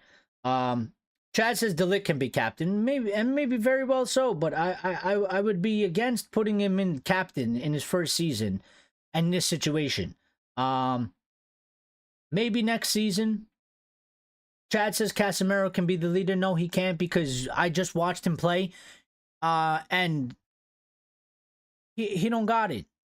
He don't got it. That's why he hasn't played in over 2 months. He's finished. He's absolutely finished. You can't have somebody that is a leader and a captain that can't play 90 minutes and on a consistent basis. You can't. What kind of captain is that? What kind of leader is that? That's why we need different personnel. Axe Lord is here, says shame. Well, I wanted to talk to Axe, so I'm happy Axe is here. Wesley says, I will say this here, just like I've said everywhere. Bruno needs an aggressive attacking midfielder alongside him, Bernardo Silva or De Bruyne. Then you will see the difference. Axe says, shame for this team, shame on the coach, shame on YouTube for deleting my comments on here. Well, yeah, I saw that you said that some of your comments got deleted. I didn't see the comments you made, maybe because they got deleted. I don't know what comments you made, but yeah. Axe says, this team is horrible. Throw this manager away. Well, see, but this is where I have to disagree with you, Axe. I think, sure, the team is horrible. But again, I'm not going to blame the manager. I think it's a mistake to blame the manager. And I actually wanted to ask you, considering the injuries that we just sustained, are you still going to continue to go in on the manager? Because I kind of feel like Axe, and I'll give you this, Axe, I'll give you this. I think maybe the things that you were saying about INEOS were more right than wrong, right? And I'll give you that part. But I think now, I feel like you going in on the manager, you're making the same mistake that maybe some of us made with Erik ten Hag. So I don't know, it's fine. You don't have to believe in him, but I don't I just want to know, like, what is the main focus on Ruben Amorim? Because I don't think it can. And I've said these similar things with Erik ten Hag, even though at the end I said that he has to get sacked. But I just don't believe in that, Axe. I don't believe that we should be, saying things like throw this manager away, considering looking at the situation that he's been put into from the people up above him. You know, why? Why are we going to the manager? Why don't you go and hit INEOS and hit the Glazers? Because they've done this. I don't think it's helpful to the club to go in on this manager. I don't think it'll solve anything either. And Axe says Erik ten Hag got more points in his last 13 matches than Amorim did in his first 13 matches, and that's fine if you want to compare that. But again, the situation, ten Hag was here for 2.2 seasons, or whatever you want to call it, 2.5, whatever it is. And Amorim came in November, and he plays a different system, a different style of play. And that decision was made by INEOS. And INEOS were the ones that thought that they can do this, and then they thought that they can go in a January transfer window and, minus our depth even more, and only bring in Patrick Dorgu as a left wing back. Like, that was going to solve the other 99 problems we have. So I just don't, I don't get it. I don't get why you're going in on the manager right now. You don't have to think he's the one, but I just don't understand the focus. I just don't understand the focus on Amorim. I don't get it, because it's obvious that the situation isn't being helped. Just again, like we said the same thing about Ten Hag. Like, you can criticize play style, you can criticize system, but we were all saying the major picture is that the lack of identity and direction and plan from up above him was the major problem. And it's the same thing for Amorim. So I don't understand why we're focusing so much on Amorim. That's what I'm trying to understand from Axe here, because I think some of the things he was saying about INEOS seems more and more every day that we get through that he was absolutely right, and that he was, the things he was saying was right. And it seems like that more, like they seem to prove those points more and more and more every day. But if the things that Axe was saying about INEOS are true, why are we holding it on Amorim's head? I don't get it. That's the part I don't get. The chat went backwards. Gray says 3-5-2, Hoyland and Xerxes front two, play an extra midfielder in there. And maybe he'll do that, because he's tweaking things slightly. I don't think he's not changing things. He's changing things, but he's not changing the formation. And I don't think changing the formation. Chad says Kobe is our future leader. Maybe, if we don't absolutely destroy him. Because again, I was worried about Kobe getting injured. He's been injured twice this season. We keep overusing him. We overused him last season, and this is because we don't have depth. We don't have depth, and we don't have the proper personnel. And I said when the January started, I was very worried about the midfield, because we don't have depth. We can't use Casemiro. We can't use Eriksen. Like, they're there. We can play them, but it ain't going to work. It ain't going to work. It's not sustainable. And we're not going to get the performance that we need. So what are we going to do? Use Kobe Mainu and Ugarte every single match for 90 minutes for the rest of the season? Well, both Kobe and Ugarte have been injured, and Collier would seem to be one that provided some relief as a third option. He's also injured. So now, because we've kept Eriksen and we've kept Casemiro, we have two players that we can't really use, but we have to use them, and nothing good is going to come out of it. Lyle says, look, I get it. We many as well throw the younglings in, but our fan base is ruthless. Well, that's the job of the fan base, then. I would say that. What happens if Obi is on a drought, Fletcher or Alma steps out of position and concede a goal, rip to shreds? Well, they shouldn't be. And I understand that, and I understand how that may happen. And that was always one of my fears, Lyle. But, again, that then comes on the fans themselves, and the fans then have an obligation to be like, listen, we all know this situation, we're all saying for the youth, why the fans should then not do those things to those players, because we understand the situation, and then it's just stupidness from the fans and the fan base to do that. I'm not going to do that. If they come on and they make a mistake, I'm not gonna attack them like how we attack the first team players, because I understand the situation. I understand they shouldn't be there. They're being put in an impossible position, but you know, we got no options. So, you know, I get that, Lyle, but really, as a fan base, we shouldn't be doing that. Axe says nobody understands Amorim's playing style. This is why they get anxious. But I see the same thing that, so maybe they don't. Maybe they don't. Maybe they don't understand it, right? And maybe that's why they do get anxious. But I see the same things. The same things were happening under Erik ten Hag. They were still passing the ball sideways, backwards. They were nervous. They were anxious. So they didn't understand Erik ten Hag's style either. So you have two managers with the squad and group of players don't understand the manager's style. They don't understand his ideas. They don't understand the philosophies, and they don't understand the system. So when I say, okay, you have one manager, all right, maybe it's the manager. You have two managers in the same season, and the same things are happening. I can no longer just be like, oh, well, coincidence, we got another manager that doesn't know how to get his style and his and make his understanding. No, it is the players. That to me means that it's the players. It is the squad. It is the players.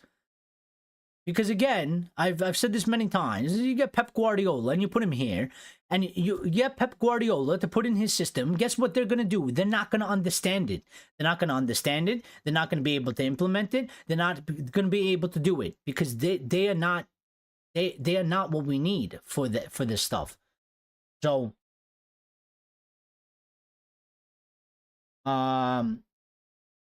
Fox, can someone get me a Tevez shirt? Says Grace. Grace says Luke Shaw is a leader of the hot dog speed eating group. Axe says, how much long will it take you to accept that I was right from the very beginning? INEOS are dreadful. This coach has made United worse. Our players are downgrading. Glazes out. Well, I just gave you credit for that. Although I still think that Ruben Amorim is I don't think Ruben Amorim has solely made this United worse. I think the situation has made it worse. Because of the overall idea of what they've done. I don't think he's directly made it. I don't think he's made it worse because he's a bad manager. That's what I'm trying to say. Like, I don't think he's a bad manager. I think he's a good manager. I think his idea is good. I think his system is good. I just don't think that it fits with this. And they've made the decision that they've made. And this decision as a whole, and in terms of INEOS bringing in this manager and knowing what he was going to do, that in itself was bad. It was wrong. And it's a mess. And they've created this situation now. Axe says we need to revolt. We need to take over the club. Well, the fans are gearing up protests. March 9th versus Arsenal, there is a protest that is being led by the 1958. If you're not familiar with the 1958, they've been leading many protests. They're probably the ones with the strongest voice, and really the ones that have been trying to make the most effective change out of anybody. And if you don't know them, and if you have X, if you have Twitter, you can check them out on X/Twitter. They're called the 1958. Now I don't know if my ideals necessarily line up with their ideals 100%, but anybody that wants to remove the Glazers and does something about it, I will back and support for that cause at the very least. So Axe says we need to get rid of Amorim, INEOS, and the Glazers. Well, I disagree. I don't think we need to get rid of Amorim just yet. I will not say we get rid of Amorim, considering what the club has done But yes, we can get rid of INEOS and the Glazers because, and for me, to get rid of the Glazers means that INEOS goes too. So if the Glazers go, INEOS go. So basically, Glazers out because the Glazers go. I think INEOS will go. I think they're hand in hand. So I'm not going to focus too much on saying INEOS out because they're the minority and they're not the majority, and the Glazers is still there with all the power and making all of the decisions. And they still have the most. Grace says she's a random sheep in the field. I wish I could be. I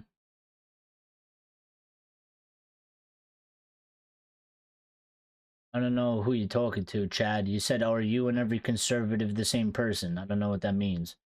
I don't know if you're asking me that. Who are you talking to? Rajat is here as well. Rajat, it's been a while. How you doing, buddy? Rajat says, why fans are blaming it on Ten Hag?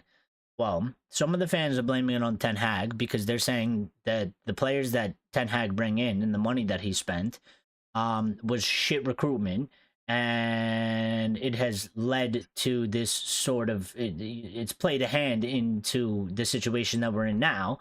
And my thing would be, yeah, we spent a lot of money, and again, I was always fair to Ten Hag, and I was like, well, it's one thing that he identifies players and picks the players that he wants, but it's another thing that,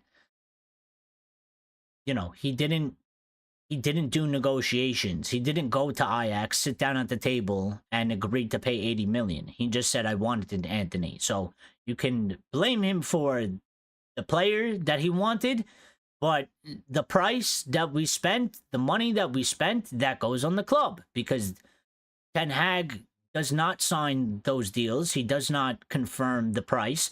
He just tells them the player he wants. And that's up to the club, and the Glazers sign off on it, and they are the ones that accept these things. So that goes on them. Lyle says employ Southgate and watch us play in League Two.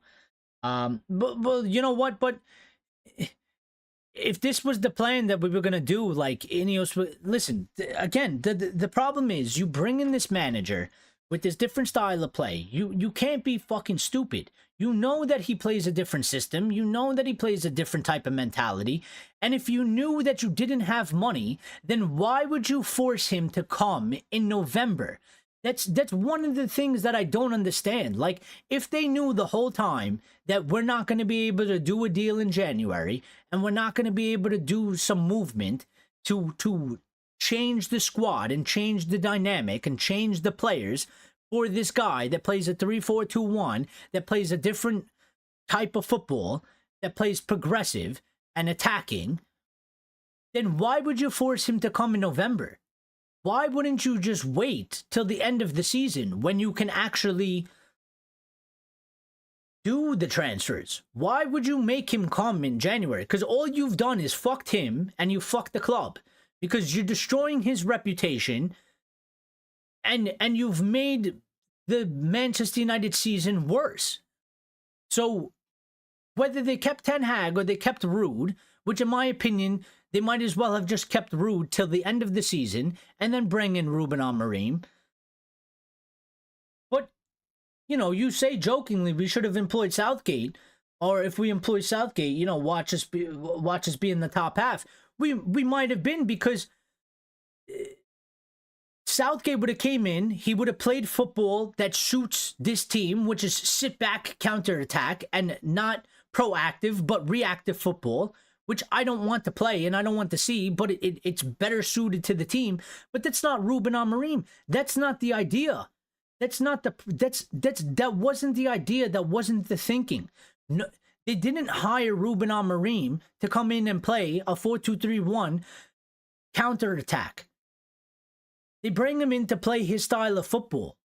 But they were like, but that was it. That's where it stopped. They were like, just come in and play your style of football. We have players and they'll be able to play it. And clearly they can't. And clearly, you know, a lot of us were saying that these players aren't good enough. They're not going to fit the system. They clearly don't fit the system.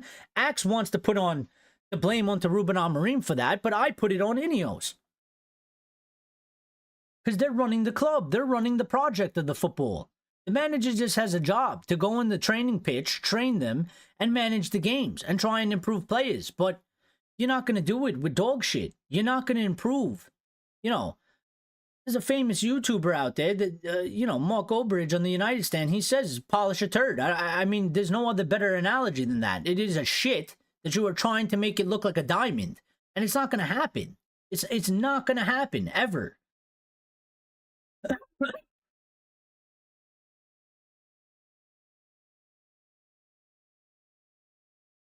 Rajat says, although I rate Bruno, I think maybe he needs to leave.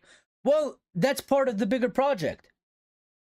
Sell him on. If you want to rebuild the squad, sell him on, because he's getting up there. He's about to be 30, if he's not 30 already. And there's not much future in him. So sell him, try and get some money for him, but then reinvest that money into the squad, into what we need. But these are the things that I'm saying that INEOS need to do. And how you bring in a manager in November and you don't have a plan to do these things, and you loan Rashford out, and you loan Anthony out, and you loan Malacia out, and then you tell the fans that we didn't want to spend 8 million on Tell because we didn't want to develop a player for Bayern Munich, when we're lacking depth and we just got rid of 2 attacking players and we needed more options in those positions. Doesn't make sense. This is what I'm saying. And they've left Ruben Amorim. Whether you think Ruben Amorim is a good coach or his system is whatever, you cannot deny that they have made the situation for Ruben Amorim just destructive. It goes above him. It goes above him. It goes above him.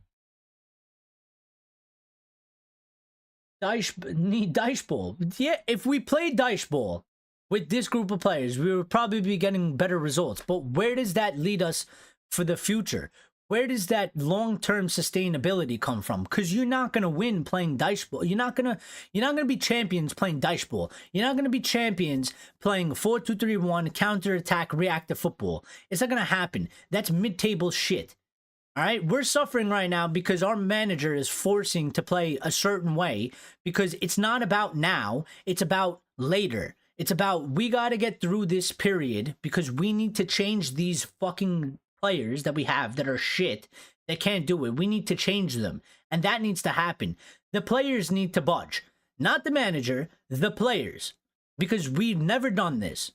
We've never done this. We keep blaming managers, and the players never move. The players never go anywhere. They never lose their jobs. You know, it needs to change. It needs to change.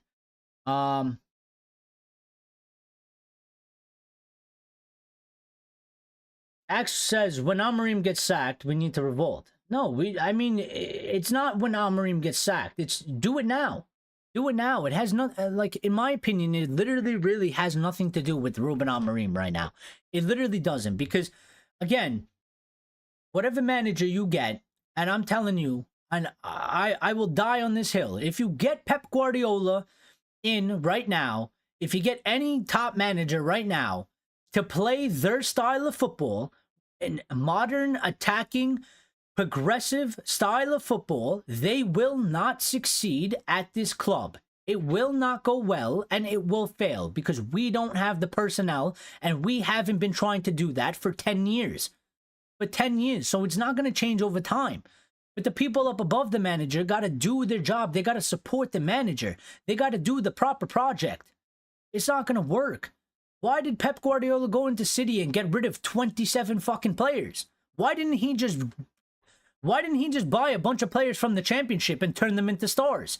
Because it doesn't work like that. It does not work like that. So, again, Ruben Amorim is nothing about him. He hasn't been given a fair shake. He hasn't been given a fair chance for us to be like, he sucks at his job, sack him. He hasn't been given it. So I'm not going to say it. But INEOS and Glazers, get them out. Let's revolt now, Axe. Let's revolt now. Let's do it now. Why would we wait for Amorim to get sacked? It's not about Amorim. It's about the people in charge of our club that have been lying, that are incompetent, that can't do their job properly, that don't have what it takes to do it. The money is tied up. The deal that they have is tying the money up, and it's about greed, and it's about the Glazers staying here to benefit. Let's just do it now. Forget the manager. It's bigger than the manager. It's always been bigger than the manager. And until we fucking stop getting distracted by managers and players, because there's too many people in the fan base that put on blinders, and they don't want to look at the high level stuff because they feel powerless and there's nothing we can do. But what we can do is we can criticize only the players, or we can criticize only the manager, and we can get a manager sacked, because if we get enough people in the fan base to turn on the manager, they'll sack the manager. And this is what our fan base knows. They just go like this. They don't look at anything else, and they just say, manager, manager, manager, until they get sacked. The new one comes in, they get all hyped, then it goes to shit, then they do the same thing over and over again. We got to start looking at the bigger picture. We got to start focusing. Forget the distractions. Forget about the PSR. Forget about the players as of right now. Forget about the manager. It's about the people that own our club. It's about the people that run our club, that employ people at our club to do important jobs, important positions. That's what we need to be focusing on. And until the fan base does that, we're not going to move anywhere. We're not going to move anywhere.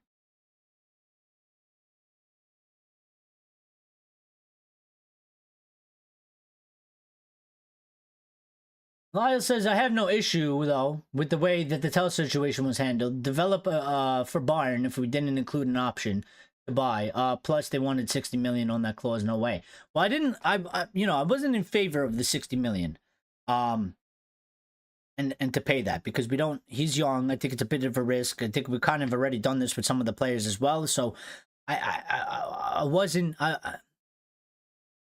too keen on if they put in that deal and it was to bet 60 million. But the point is that we needed something.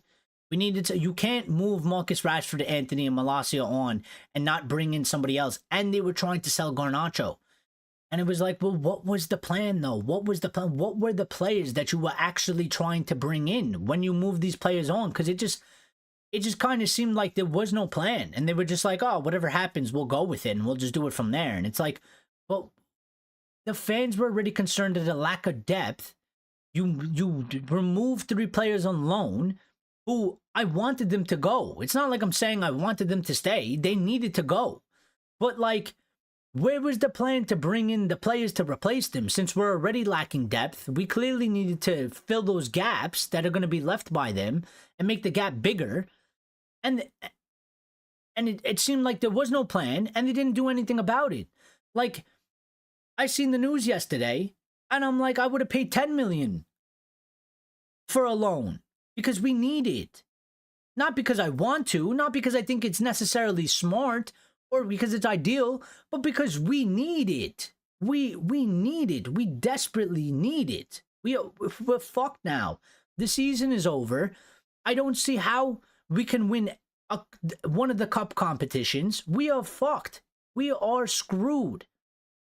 And really, all I want to do is press a button, hit end season, everybody go away for the next couple months, let the rest of the Premier League and the Europa League and whatever, let them continue to play, and I'll come back in fucking June when the window opens, and let's see what happens. But, my confidence is that is going down and down more and more with the things that INEOS are doing and the shit that's coming out, and the perspective that is coming out from them.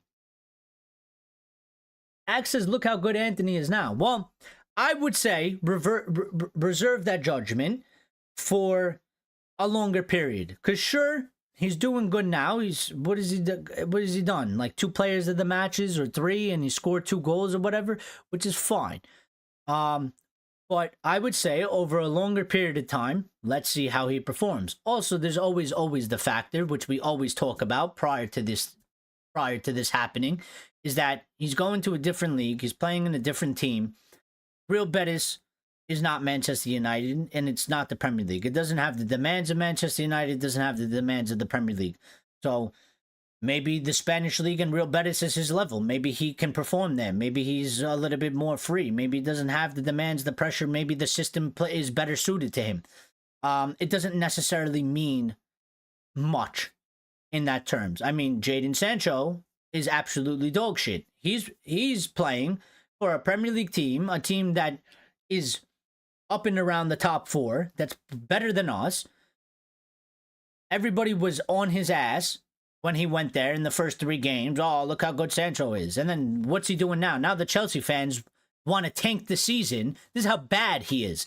They want to tank the rest of the season so they can finish under 15th, so they can give us back because they don't want him. That's how bad he is.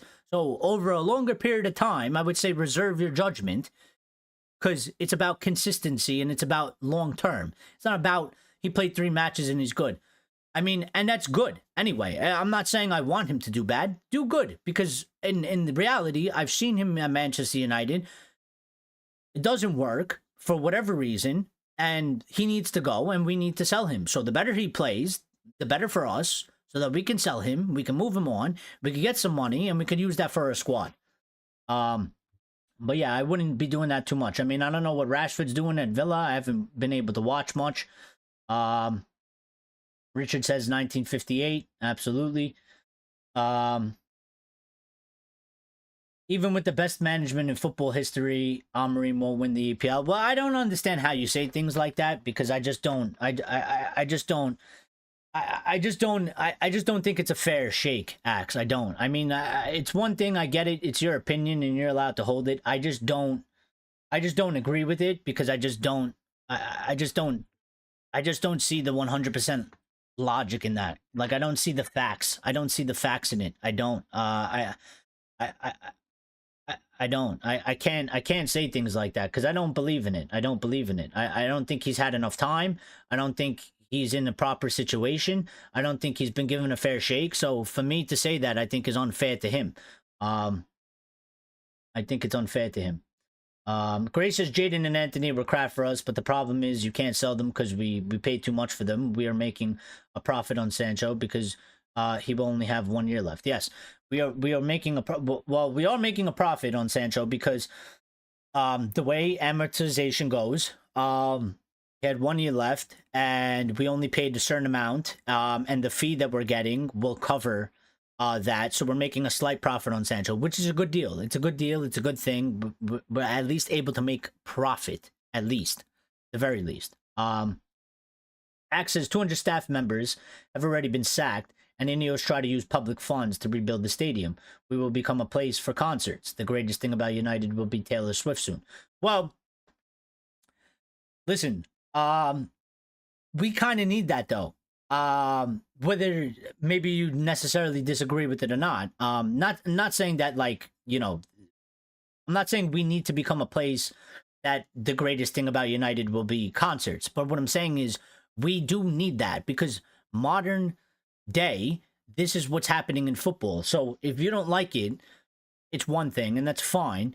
And you know, that's part of your beliefs and whatever, and you can hold that. But in a factual way, we're losing money out of that, and we're falling behind, because Tottenham can do it, Arsenal can do it, Villa can do it. Villa are doing it. Villa are holding a concert with Black Sabbath and a bunch of big, you know, bands in the summer. They're holding it in their stadium. We can't do that because Old Trafford is falling apart, and it's not a good venue to hold these things. So we're losing money. They're getting money. Villa are getting more and more money. Plus, they have an owner that is putting money into the club and getting money in and trying to build it as much as possible, which is the complete opposite of us. But we actually need to have something that's modern, where we can, when Manchester United is not playing, we can hold events. We can have concerts. We get money from that. The football club benefits from it. I mean, maybe we wouldn't necessarily benefit from it because we have the Glazers and INEOS. But, like, if you had a real owner, like if you had a Villa owner that wants to make the club succeed and make it better and better and better, then you have those concerts, you get money from that, and then you use that money for the football side. So we actually need things like that. But with the bloodsuckers and the money suckers that we have, there's no guarantee that even if we did that, they might just take that money and pocket it. They're not going to reinvest it into the football squad, which is a problem. People are saying Rashford is cooking at Villa. Why didn't I know running around a bit means cooking? Well, I heard the last game he didn't even do shit, so I haven't been able to watch. But not that I would necessarily go out of my way to watch. I generally just watch Premier League games when United aren't playing, but I haven't had the time. I haven't been able to do it. Rashford plays well for Villa, scores a few goals. Media says he's back to his best. Pressure and hate go to Ruben Amorim. We have seen this story before. Yeah, I mean, listen. Mr. Freedom over there, freedom fighter, talking about freedom, and then plays absolutely dog shit. Like, if anybody's free, we're free of him, Mr. Freedom. We're free of him. I don't know what freedom he was talking about. I don't know what freedom he was trying to get onto. But the only freedom I know is that we're free of him. We're free of his shit mentality, his shit attitude, his shit football abilities. I mean, again, I don't like to character assassinate people. I try not to. But, like, I've been saying, Jadon Sancho has weak mentality, weak attitude. And this is part of the problem. I think he highlights exactly what is a big problem in the Manchester United. We talked about leaders, how we don't have leaders. We talked about this. I think Jadon Sancho is the pinnacle example. He's a person with a bad attitude and a weak mentality. He's not fit for a regular, good Manchester United team. He is certainly not fit for one that is struggling, that is in a bad state, that needs strong people to step up and try and lead the club out of this fucking darkness of a hole that we're in. And I think he is the most extreme version of what we got going on, because he is one that goes out publicly and does stupid social media comments. Like, he's at Chelsea. He's not coming back to United. There's a deal for him to stay at Chelsea. This guy is still putting out digs at Manchester United, which shows how rattled and how weak of a mentality he has. Because he's not focused at Chelsea. He's still focused on Manchester United. So, it's a bigger overlaying issue. I think there's more players in that squad that are similar to that, but he is the height of it because he has gone public and he goes on social media. The other ones, obviously, they don't do that social media shit, but they probably have qualities like that where they just are weak. They are weak mentally. Singh is saying, hi guys, how are we doing? Losing is our new DNA, to be honest. Well, certainly over the last, certain amount of years it has been. But at some point in period of time, this will turn around at some point. I'm not saying, next year or something. I'm just saying when you look at football as a whole, things come in cycles, things comes in periods. Even Manchester United's history as a club, I don't know how many times we've been here where we were on top of the world and then we went to shit. We got relegated. We came back. We've done it a few times. It's happened a few times, but football in general, it's cycles. You can go through Madrid's history, Barca's history, anybody's history, really. Liverpool's history. It's there. It's there. There's highs of highs, lows of lows. At some point, this will have to end. Whether it's, with 11 years in, whether it's going to take 20, whether it's going to take 30, it will. But just nobody knows when and how. Take that Chelsea for the Mount debacle. We are square. Well, yeah, that's what we were telling them. The Chelsea fans are coming out on social media saying Manchester United ripped us off or whatever. And we were like, whoa, whoa, whoa, whoa. We're like, first of all the Manchester United fans were telling you that Jadon Sancho is shit and that how happy we were, or most of us anyway, because there was Player FC getting involved, but we were telling you how shit he is and how happy we are that he's going to, and we were like, good fucking luck. And the Chelsea fans were replying, telling us to cry more, to be sour, and to be upset. And we weren't upset that he went to Chelsea. We were upset with the disrespect that he showed to the club after we supported him, and the things that he did. That's why. It wasn't about him going to Chelsea necessarily. It was about in the manner of the social media post he put, the social media he put about Ten Hag. That's what it was about. The Chelsea fans read it as we were angry because he went to Chelsea. Meanwhile, we're telling them he's shit and good luck with that. And they're telling us to cry more and, nonsense shit. And now they're coming out and saying, oh, the United fans tricked us. And we're telling them, no, well, we didn't trick you. We told you he was shit. And we told you why we didn't want him. And if anything, we didn't rip you off. We're considered even now because you gave us fucking Mason Mount for 50 million. who hasn't been able to stay fit. But the thing about Mason Mount is, hey, Mason Mount passed the physical, right? Regardless of whatever. If the fee was high for a player with 1 year left on his contract, whatever. But he passed the medical. So that means that there was no major overlying issues considering to his medical health. And he comes to Manchester United and he hasn't been able to stay fit. So what's wrong with us? Because if you pass a medical, that means that you're good. So either we flubbed the medical, we missed a thing on medical, or we hit something on a medical just to get the deal in. But then I would say also, well, we have 4 players injured in one day, and we had an injury crisis last season. We have an injury crisis now. We had an injury crisis before that, and an injury crisis before that. So what, we have something wrong when it comes to medical stuff. Something is wrong. Clearly. Rajat says, Chad says Sancho was only with us for 2 seasons. He's far from our worries. Richard says, I have been here before. It all works out in the end. Well, I take those words of encouragement for Richard because I do know, and we all know that he's lived through this. And really Richard being there, and living through that stuff is probably one of the only things that actually gives me hope because, listen, I'm 30. I'm considered more on the young side, I guess, even though sometimes I feel like an old man now. But it's hard for me to deal with this stuff. It is. And every person is of their own. I think Richard, rightfully, he's going to be upset because nobody wants to see United like this.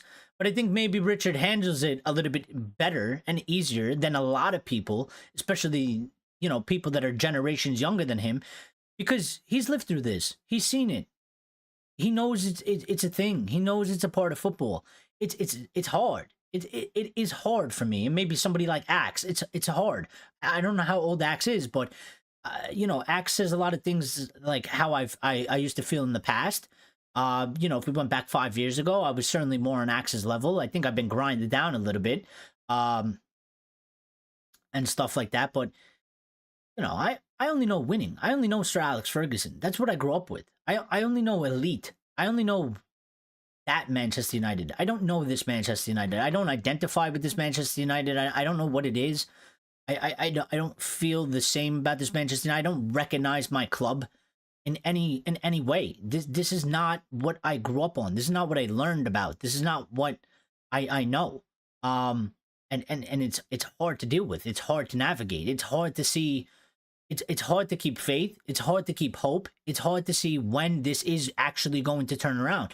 And it's hard to come to a conclusion of, what actually needs to happen for these things to change. It is. Rajat says Jaden is a Chelsea scummer. He can stay there, man. Oh, absolutely. Absolutely. And not even a Chelsea scummer. He just, listen, in terms of a footballer in general, he disgusts me. He absolutely disgusts me. I can't stand to even look at his face. I don't want to hear anything from him. He is a player that gets absolutely under my skin because I think he's, as a footballer, he is a disgrace. He is a disgraced footballer. I don't like people like that as footballers. I don't like them when they do things that he's done, and I absolutely can't stand him. Absolutely can't stand him.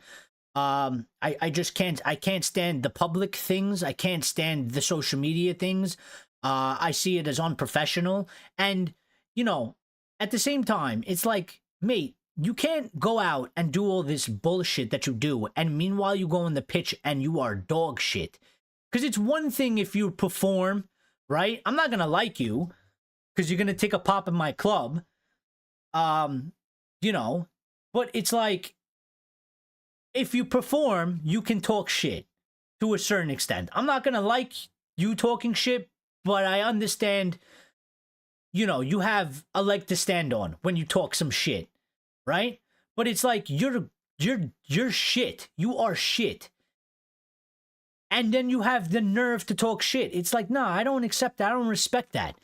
Listen, if you're the best, right? Or you're one of the best. Like if you're Ronaldo or you're Messi, you can talk all the shit you want. You might not like it. You might deem it as arrogant or whatever it is, right? Or you might deem it as that person is an asshole or he's a dickhead. Fine. But you know what? At the end of the day, they're allowed to talk as much shit as they want. Why? Because they're the best and nobody's better than them. And they fucking do it every week. But you to be dog shit and then come out and try and talk shit and do things publicly. And it's like, bro, why don't you disconnect from social media? Why don't you focus as a footballer and get your shit straightened out there and then come talk shit? You know, I don't accept that in any aspect. From anything. It's not just football. You know, even if you're in anywhere. You can't talk shit if you suck. Because you just look like a loser. You look like a total loser. And that's what I deem Sancho is. He's just a loser. He is absolutely a loser. Grace says, breaking Lizzo, Westlife, and High School Musical 4 set to play at Old Trafford in the summer to fund our preseason. I have a comment about Lizzo, but I think she's lost a lot of weight, hasn't she? There was something there in a joke where I don't know if the stadium, with the current state it's in, would be able to sustain Lizzo, but I think she's lost some weight. So kudos to her and good for her, because yeah, so I don't think we could actually make that joke anymore. But Lion says you have to pull an arrow backwards to get it to shoot forward. Yeah.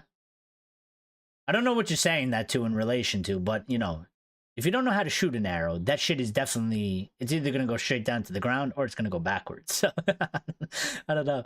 Lyle says Forest and Bournemouth are doing well because of smart business. Newcastle made it to UCL thanks to the Saudis. Well, yeah, I mean, when I look at Forest and Bournemouth, I mean, they just have a team.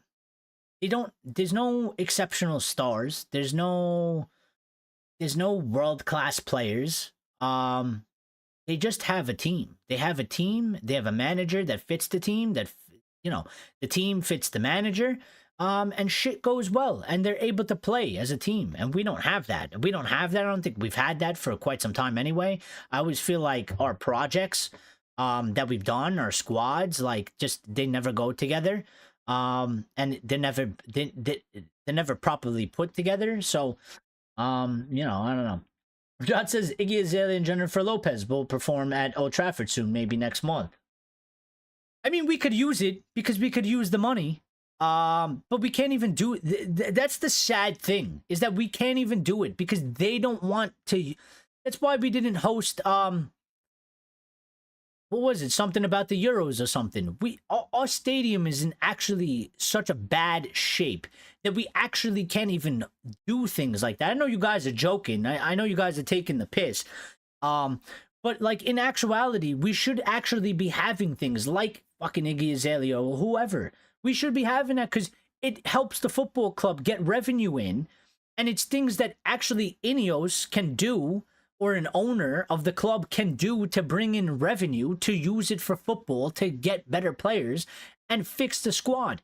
But we can't even do it because our stadium is deemed unacceptable. So they don't want to hold, they can hold events there, but people don't want to hold events there. They don't want to hold concerts. It's not suited for concerts. You can't do it. You can't have it, which is actually a disgrace and disappointing. I know you guys are taking the piss out of it, saying like, you know, this is probably going to be the best thing out of it. But in actuality, like, we should be having these events just like every other team is doing. You know, Tottenham are getting money out of it. Villa are going to be getting money out of it. And it's only going to help them because they don't have owners like us. It's going to help them, and it's going to push them further above us because they're going to use the funds to buy players and improve their squad. And we don't even have that option. We don't even have that option to get the money in and have the Glazers steal it. We don't even have that option as it is right now. Rajat says, man is an Instagrammer first and football second. Yeah, I mean, just like, you know. Sancho was not dog shit at the weekend. Chelsea is not exactly a booming team. No, he was dog shit. He was bad. He was bad. The Chelsea fans blamed him highly. The Chelsea fans don't want him there. He's been playing dog shit. He hasn't done anything for weeks. He is dog shit. He is dog shit. He is dog shit to the point that the Chelsea fans are now wanting to... like, I don't know what to tell you. The Chelsea fans want to tank their season and say, forget top 4, forget Champions League, let's finish under 15th so that we don't have to pay United money for Sancho. I don't know how to put it more in a more clearer way, that if you are so bad of a player that fans are willing to not be in Champions League and tank their season so that they don't have to pay 25 million for a player that they have deemed as dog shit, I don't know what to tell you, but he is absolutely dog shit. Richard says, I can remember Forrest winning 2 European Cups. I mean, when I found that out, which was years ago, by the way, it wasn't recent, it was years ago. It was when I was like 12 or something. I couldn't believe it. I still don't really believe it, but yeah, it's kind of crazy. Chad says Bruno is the diva on the field. And this is one that splits opinions. I don't really have a problem with it. People have a problem with it. I don't understand really why. I don't get it. My brain doesn't work that way. My brain doesn't work in what these other people's brains are. Because Chad is just... It's not just Chad. Chad is just somebody that's explaining what other people say as well. I've seen loads of people say this. They don't like his whining. They don't like him going like this and saying whatever and blah, blah, blah. And like, that doesn't necessarily bother me. What bothers me is somebody like Jadon Sancho doing things that Jadon Sancho does. That bothers me. Bruno kicking the ball out of bounds and then going like this doesn't necessarily bother me. I don't know if it's because I've accepted it's part of him and it's who he is. I don't necessarily see it as big of a problem. Maybe I'm wrong for that.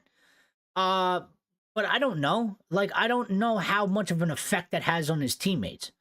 I don't know if they hate him for that. I don't know if they don't like him for that. I don't know if they don't respect him for that. I've always just kind of seen it as part of who he is. It's not that big of a deal. I've dealt with people like that in my life. They're good people. They do a good job at their job or whatever it is, or, you know, or just in general in life. But when it comes to those things, they're like that. And, you know, that's just how they are. And I kind of accept it, and you can work with that in a certain way. You can work around it. It's not the end of the world. It's not detrimental. But a lot of people, like Chad, have a problem with that. Now, I don't necessarily understand why, but, you know, they have the right, because it's their opinion, their brain. You know, they can think of things like that or whatever. But I just don't get it. But I assume it's something to do with that they think that it hurts in terms of a leadership aspect, which I don't know. I mean, I certainly think there's a discussion and an argument to have that, but I think there's definitely two sides. I don't think it's one-sided in that aspect. So Lyle says they have a team that's fit. The manager system, boom. That mic is about to crash into the earth. They cover. I mean, but they do. I mean, you can just tell. Like, you just look at those teams play, Lyle. I think it's clear now. You don't even need to have like an extensive knowledge of football. You just look at those teams, and it's like, well, they don't have world-class players. It's not Real Madrid. They don't got Mbappe and Vinny and whatever, right? And we kind of seen things like that anyway, like at PSG, where they assembled, you know, Mbappe, Messi, and whoever else, et cetera, and they still didn't work out, right? And it still didn't go well, but it's like they don't have world-class players, but yet they perform well. And it's like, why? I don't know. When I watch them, some of the players, I don't even know who they are, per se, like, well enough, right? And it's like, well, they play good. They play good. And it's like, because they have a manager that has a system, they have a team that fits the system, the team fits the manager fits the team, and that's all it really is. And that allows them to play football at a good level. We don't have that. We haven't had that. And I think part of the problem was under Erik ten Hag. Like, again, it's not about necessarily Erik ten Hag. I think Erik ten Hag was trying to transform the team to fit his system and style of play. The problem then came into the recruitment. Once again, it's always the recruitment. The recruitment is always the problem, which then leads the manager to be thrown under the bus. So, Grace says, to be fair to her, we have our Lizzo and Luke Shaw. I'm sure I've seen the stadium shake when he walks around. One day we're gonna get banned for fat shaming, something like that. I don't know. Chad says we have much players that look like they belong to One Direction and now heading in one direction. Well, the only direction that they should be heading in, and the one direction they should be heading in, Chad, is out the door, and to another club. That's the Axe says he's trying to comment, but it gets deleted. Well, I don't know why that's happening. I don't know why that's happening. I don't know. Maybe YouTube is coming after you. It's Axe, you're being, this is the conspiracy. They're coming after you, Axe. They don't want you to speak. They don't want you to put out your opinions. You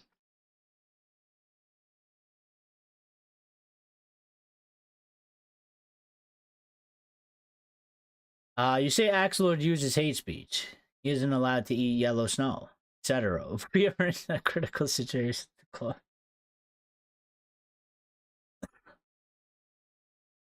Chad says some of my comments are dog shit. Who did you play for again? Me? Nobody. I'm not a professional player. I'm a fan. I'm saying Jadon Sancho, in terms of professional... Listen, and this is what I think you're a spokesperson, Chad, for Jadon Sancho, because that's the comment that Jadon... If I made that comment on social media, you know what Jadon Sancho would say to me? That comment. Well, who'd you play for? You've done nothing with your life, mate. Who are you? Hello, we're talking about on a professional level compared to other professional players at the highest level. When we say he's dog shit, I'm not saying that he's worse than a 13-year-old unprofessional player. I'm talking about, in terms of professionals, I'm talking about in the level at the highest level of the game, he is dog shit compared to other professionals. He is dog shit. All day, every day. He was dog shit at us. He can only do it in the Bundesliga because there's no defense. He's dog shit at Chelsea. Chelsea fans don't want him. I don't know what to tell you. Accept it. He can't play in the Premier League. He's not good enough for the Premier League. He can't do it at Chelsea. He can't do it at United. Go to the Bundesliga, run around with no defense and score goals and, you know, do your social media. Do whatever you want. But listen, I wouldn't even be talking about Jadon Sancho right now if Jadon Sancho kept his mouth closed. But if you want to talk shit, then I'm going to talk shit back to you when you deserve it. So I wouldn't be talking about Jadon Sancho. I don't want to talk about Jadon Sancho. But Jadon Sancho is going to keep opening his mouth and keep doing things. So I'm going to clap back at that disgrace of a player because that's what he is. Right? I don't talk about Paul Pogba, but Paul Pogba keeps his mouth closed. And there were some things that I definitely didn't like about Paul Pogba. I supported Paul Pogba for years. I defended Paul Pogba for years. There was people coming at Paul Pogba saying that he was fucking shit, and I defended him prior to this channel being created, and I defended him. But there was some aspects of Paul Pogba that I didn't like. I didn't like his fucking agent. I didn't like his agent coming out and saying things. I didn't like some of the social media things he's done. But I tried to back him. I backed him as a player. Now, Paul Pogba keeps his mouth closed. Paul Pogba doesn't disrespect Manchester United. Paul Pogba didn't go to Juventus and take digs at Manchester United and go on social media and act like a fucking prat. So I don't talk about Paul Pogba because Paul Pogba is respectful. And Paul Pogba tries to focus on his things, even though he's got banned from playing and he had that whole drug thing. And that's fine. And I wouldn't take Paul Pogba back at Manchester United either because I think that's done and dusted and I think he's washed. But that's a different story for a different time. So, but I'm just, you know, you want to come at me. I'm nobody. I played at an unprofessional level, but I played the sport. I played the game. To quote Mark Goldbridge and fucking Graham Souness. I played the game. I know football. I grew up my whole life. Football. That's the only thing I maybe know. I don't know how to do my taxes, but I know football, and I know when I see a dog shit player, and I know when I see an unprofessional player. So don't come personally attacking me because I'm talking about, it's not about my personal life. It's not about what I've done in my life. Yeah, good. Congratulations for Jadon Sancho because it's very hard to become a professional player. I understand that. I'm not trying to take that away from him, but when you compare professional players to other professional players, he is certainly dog shit.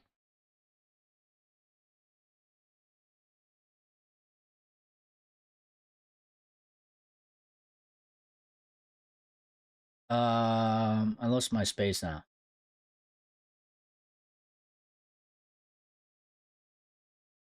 Chad said Bruno told the fans not to blame Ollie. Who does he think he is? Well, he said that because he said to blame the players. That's why he said don't blame Ollie, because he said it's the players' fault and not Ollie's fault. Which as a captain and a leader, I'll accept that because the players were shit and they did let him down. Just like they let down Ten Hag and just like they're letting down Ruben Amorim. So yeah.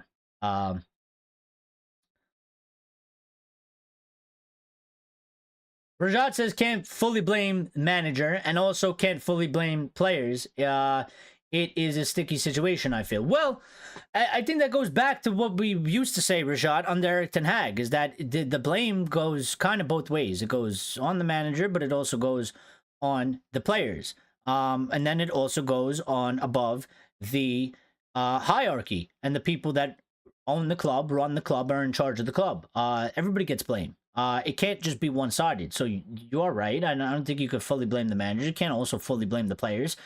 There's a balance to go around, but I think right now in this certain situation, I don't think Ruben Amorim is in a good position. I don't think he's been given a fair shake. I think the situation that he's listen, he accepted to go into, but I think the situation that he was a little bit forced into by INEOS, I think the pendulum of shift, where I usually try to hold it 50-50, or 50-50-50, which I know is 100%, 150%. But what I'm saying is the hierarchy, the players, and the manager. I think right now it's a little bit less off of the manager, more towards the players, and more towards the hierarchy. That's where I stand right now, because I don't think that I don't think that the situation that Ruben Amorim is in terms of the club's aspect is a proper situation to be like, he just ain't it, and it's more on, you can't look at it and say it's more on him than it's not more on the players and it's more on the hierarchy.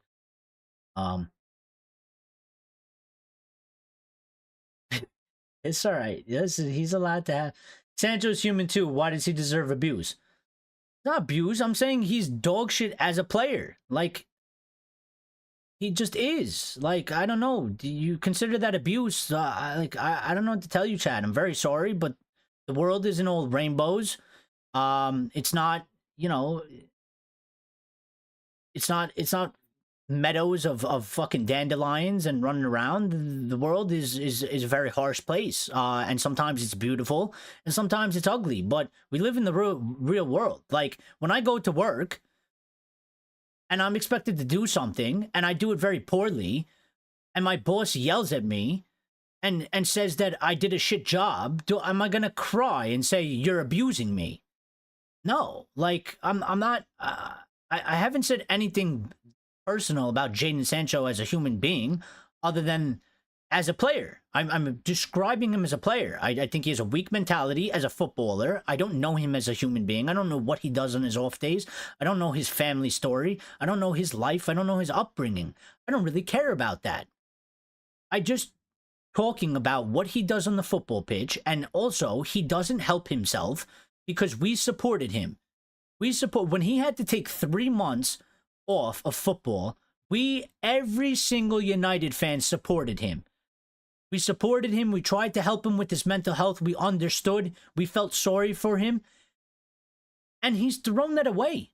Because it's one thing if you have a problem with the manager or you have a problem with the hierarchy at the club and maybe you feel disrespected, but the things that he's gone on to do has spit not only on the crest of the club, but on the fans. And that's where I draw the line, because we supported you. We defended you in terms of ability from rivals who said he was shit. We defended him. We defended him, and we respected him when he had to take off 3 months from football because of mental concerns, and we were there and we supported him. And then you turn around and you disrespect, whether he meant it or not, he disrespected the club while disrespecting the manager, while disrespecting the fans, and he continues to do it, and he's not even here anymore. So I have a problem with that. I absolutely do. And it's not, and listen, if you think it's abuse, that's a personal issue. I can't help you on that. I can't tell you what you deem as abuse or not. But I can tell you right now that there are very much worse things that I can say on a personal level. On a personal level that has nothing to do about football, about Jadon Sancho. And there's many other things that people can say on a personal level about Jadon Sancho that has nothing to do about football. And I'm not going to do that. I'm just talking about him in a football manner. And another thing that I'll say is, you know, football is a very hostile environment. Number one, it's demanding, and it's a professional. It's the highest of highest professional echelons, elite. So there's a lot of demand. There's a lot of pressure. When you go to a match, you know, they're singing songs about people dying and people getting shagged and your wife's getting shagged. Like, you know, it's not an environment where people are holding hands singing Kumbaya. You know, with flowers around their head. You know, it's a hostile environment. So, you know, I don't know what you want to say about abuse. I don't consider abuse because there's many bad things I can say, and I'm keeping it light. I am keeping it light. So,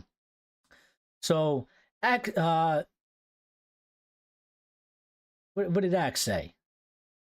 Axe said, Axe is speaking in third person. The chat is on fire tonight, absolutely. Joel G came to chat. Joel Glazer, where you at? I got some things I gotta say to you. I'm gonna meet you in Florida, Joel. I'm gonna meet you down there. We're gonna have a talk outside on the street. Lyle has given me a super chat to say, here you go to cover the chat tonight. Well, I do have something to say, and we're gonna have to end because it's 2.5 hours, but I let it go because we haven't been able to do shows for a whole week, so I thought we can talk and not just about the match. But what I want to say is, Lyle has done a fantastic job on the emojis and the stickers for the chat. I think he's made about 15 of them. I haven't had time to implement them in yet, but all of them are done. He's done a fantastic job, so I think the community and I think the chat should give a big round of applause to Lyle for his work on that stuff. They're not available yet. That's on me, and I'm gonna try and figure out a time to do that. I also need to announce another thing, which is that next week, not this week that's coming up, not Monday going forward, but next Sunday, so a week from now, I'm going to be going on a little bit of a vacation.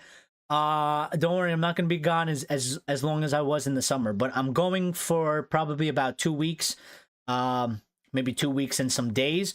So I won't be able to do shows properly because I'm not going to bring any equipment with me or any of that. If anything, if something major happens, maybe I go live from my cell phone. Which we're not going to have this beautiful background and stuff like that, but maybe we do a show like that. But it's not likely, but I'm going to be going away. So, most likely we'll have nothing for 2 weeks, for the 2 weeks that I'm gone until I come back. So I needed to announce that, but everybody should give a big round of applause and big up to Lyle, for the work that he's put in. I'm excited. I think he's excited too, but I'm excited for you guys to see it because I think they're brilliant, and I think they're really good. And I need to try and schedule this all in. You know, look at me. I look almost homeless. I got to go get a haircut. I'm still working. I still have work for probably the rest of the week. I leave on Sunday. My flight is at 5 p.m. So maybe we get a show before that happens. Like a last show before I go. I don't know if I'll have time to implement the emojis. Maybe we'll have to leave it until after I come back and I'll have some more free time. So,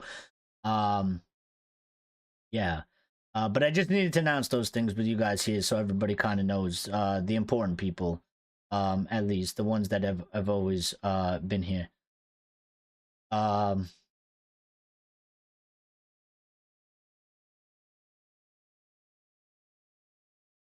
Summer Lilies, yeah.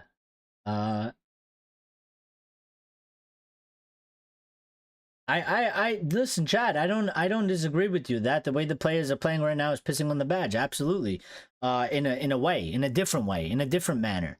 It is because it's not good enough. It's very bad, right? It's probably, I mean, this is definitely the worst United team I've ever seen in my 30 years of existence. So, you know, it's disgraceful. But it's a different, how do I put this? It's just a different I guess situation. I mean, same result, different situation, but sometimes the context around that stuff matters as well. You know, some of them just clearly aren't good enough. So,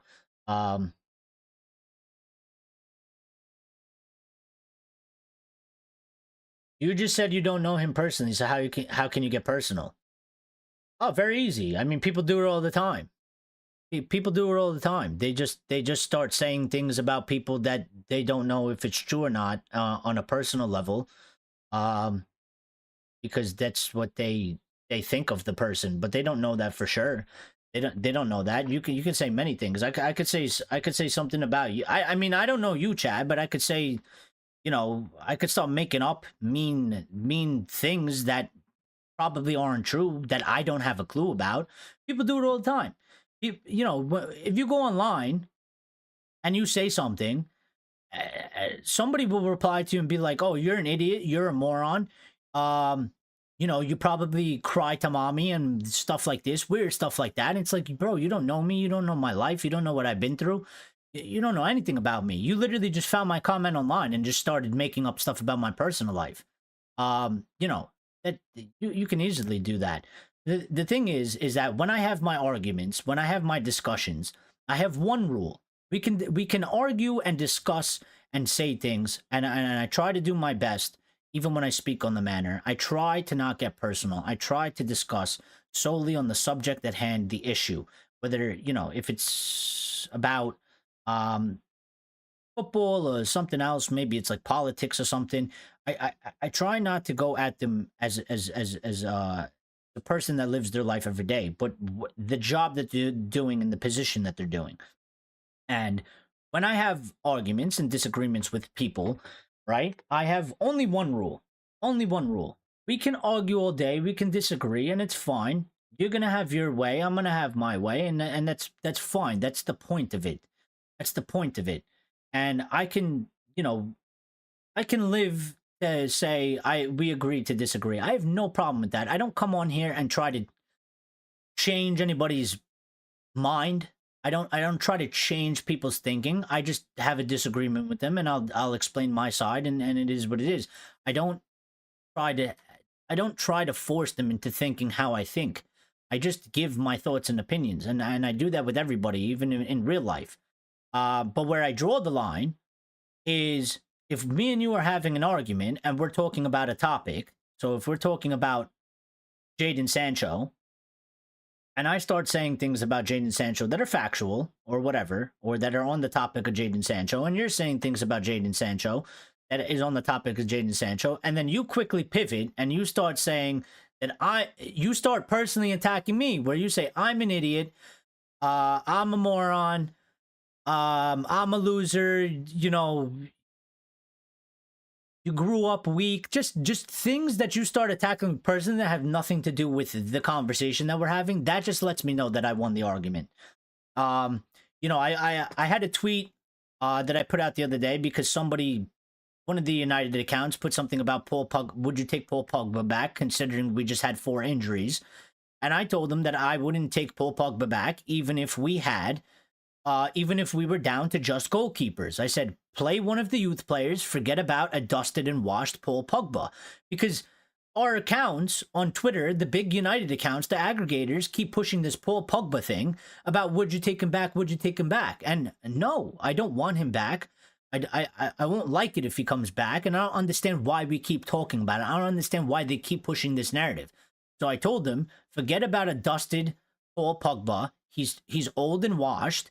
Play one of the youth prospects. I'd rather watch them play, and I'd rather try and develop one of them. Bringing Paul Pogba back ain't going to help us. And the responses I got were, you're dumb, you're a moron, good thing you're not in charge of the club. And each one of those comments, I could have replied back and been like, you know, screw you, blah, blah, blah. And I could have went on a whole rant, and I could have started personally attacking them. But I didn't reply to any of them because I just laughed, because I just knew that I won the argument. Because it was like, I gave an opinion saying that Paul Pogba, I believe, is washed, and I don't want him back, and I don't think it'd be useful, and I think it's better to play a youth player. Let's develop him. There's a future in those players. We can use that, and they have more to give. And instead of hitting me back with facts, instead of hitting me back with some type of an opinion that relates to as to why I'm wrong and maybe we should bring Paul Pogba back, instead of giving me an opinion about it, a thought that has to do with that, all they did was come and say that I'm stupid, I'm a moron, and it's a good thing that I don't run the club. So for me, I just laughed because I was like, I won the argument because you can't even make a good counterpoint as to why. You can't even describe, there's no substance. You just read that and said this person is an idiot. Meanwhile, no, they tweet to nobody. They get no replies. Nobody pays attention to them. They have no followers. And it's like, all right, well, you're clearly just looking for attention. So you are a sad individual. I'm sorry. And I'm not going to waste my time on that. But that's just how I am. Grace has sent the £2 super chat. Says freedom. Yeah, freedom. We need freedom.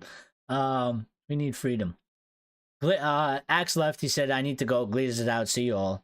Fair enough. Says, stop censoring me. Well, we're not censoring you. So, YouTube, stop censoring Axe Lord. We need freedom. We need freedom of freedom of speech. Freedom. Just because he likes pineapples on pizza, that's a bit childish, Axe Lord. Wait, what? I don't know. I missed that. Lyle says, yo, Eric, check your DMs on Discord. I dropped you a link to the emojis. Okay, thank you for that. That's how busy and tired I've been. That I haven't even popped into Discord, Lyle. I didn't even see that. I didn't even know you sent that and until right now. So I'll check it out later on and appreciate that, and thank you, Lyle. Alliance says, in all seriousness, Axe, please stay clear of yellow snow. Grace says yellow snow is high in vitamin C. It might be, but I don't think it'd be good for you.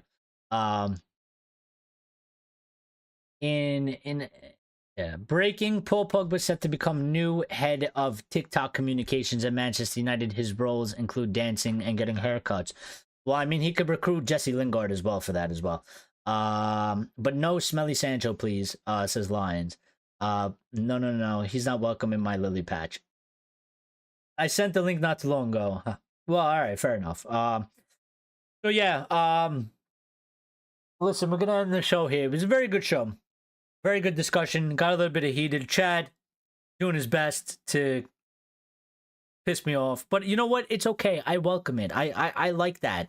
I like this sort of stuff. It opens up discussion, and it allows for other people to have opinions. And thought process. So I'm okay with that. I'm not mad at Chad. I don't hate Chad. I'm not angry at Chad. I'm never, I don't hate Axe Lord. I'm not mad at Axe Lord. I don't get angry. I'm not angry personally at these people. Like, I get angry maybe on the things that we're talking about. Maybe I get a little bit heated. You know what I mean? But I don't hate Chad. I don't hate Chad. I want Chad to come back. I want Chad back for the next one. Because Chad has a different way of thinking. He has a different way of opinions. He has a different viewpoint. And that's what this is all about. That's what this is supposed to be. This isn't supposed to be a channel or a community where everybody agrees with everything I say, or we all think that the same things. That's not what it's about. I truly do love and enjoy and believe people sharing different opinions. Now, sometimes I think that their opinion is absolutely crazy or nonsense, but I don't take it against the person on a personal level. They just think differently, and it's fine, because you know what? Every once in a while, they might actually say something where I never thought about, and it makes sense, and I'm like, okay, you opened my eyes, and I'm willing to accept that. You made a very good point, and I'm glad that you got involved and you said something. You know what I mean? So I don't hate these people. Just all I ask is just like, let's keep it on topic. That's my only rule. You can hold whatever opinion you want. You can say whatever you want. I have no problem with people, but let's keep it on topic, because the second somebody comes in here and starts attacking me personally when we're talking about Manchester United, we're talking about football, well, then you've crossed my line.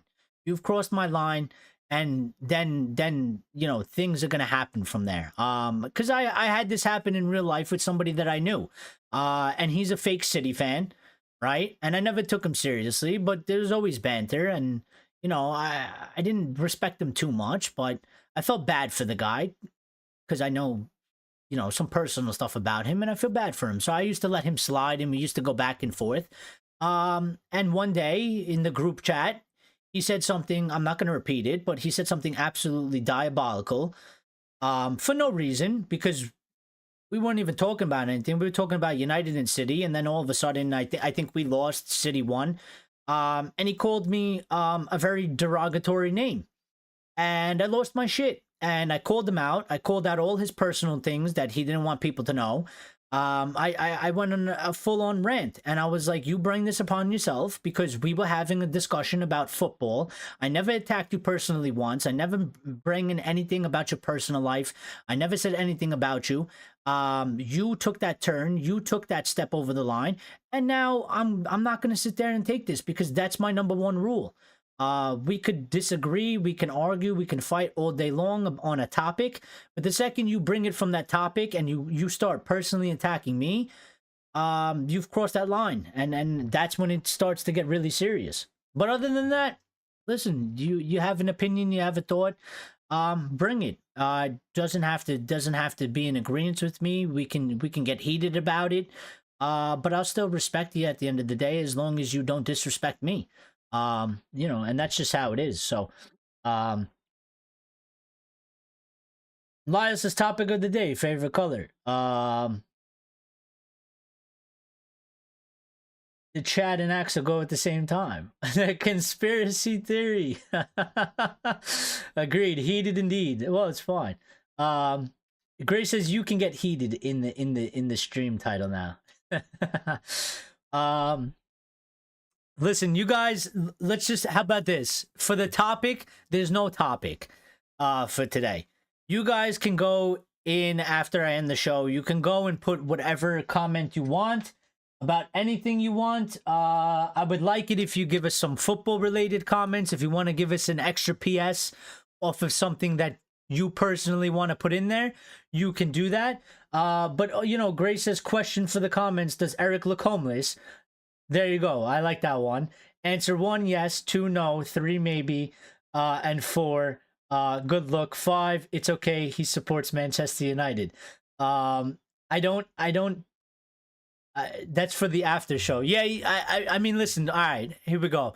Give us the football opinion, whatever football opinion you want. It could be about today's match. It could be about the future of Manchester United. It could be about INEOS. It could be about the Glazers.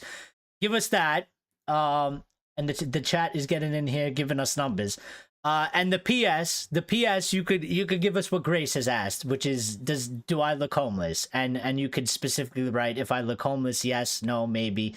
It's a good look, or it's okay because he supports Manchester United. Yes, you guys are always football related for the most part. I just like to put that out there, and if anybody that hasn't done so before wants to get involved, then they can do that.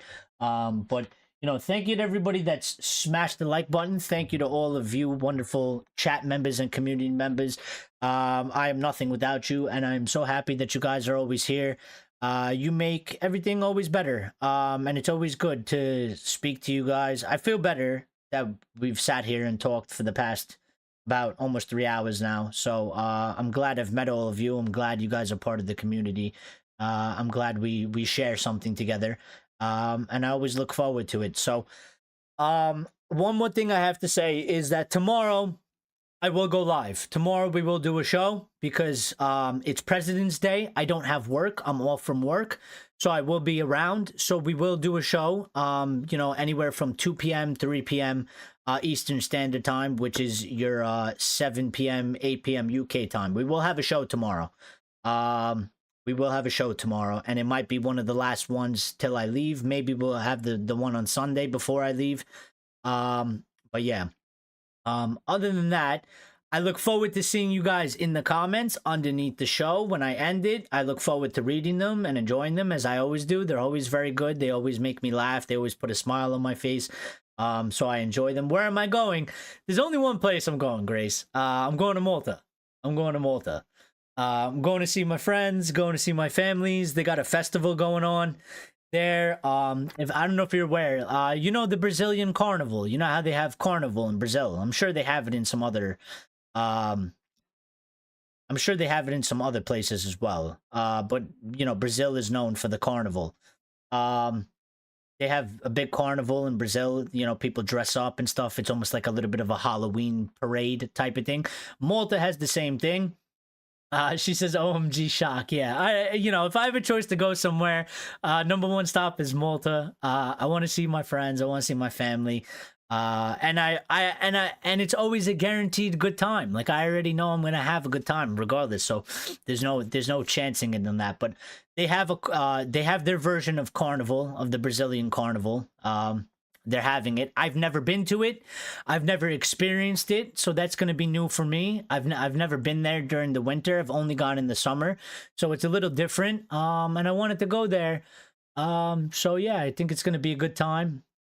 And Grace says she's been to Malta. I don't blame you. Yeah, I mean, listen, I think Malta it's a unique place. It's small. It's a unique place, and some of the things maybe are a little bit, I would say, backwards or prehistoric, right? But it's also unique. It has the structure is unique, the buildings, the people, the culture is unique. But it makes it even better because I know people there. I know so many people there. I have all my family lives there, so it makes it that much more enjoyable. You know what I mean? So it's always good. Chad and Axe is at MVP. Malta, baby. Yes, we're going to Malta. You taking a fridge to keep your phone cool while streaming. Well, hopefully we don't have to do that this time. But I don't think I'm gonna do streams just because I'm not gonna be there for as long as I was in the summer. So I don't think it's that big of a deal. We do 2 weeks off. And it's also winter, so it shouldn't be as hot in the house. It's actually cold, they say. So we might not need a fridge this time actually, because the fridge is gonna make the phone it's gonna make it too cold. My phone is actually gonna freeze because it's frozen. We might actually need a heater.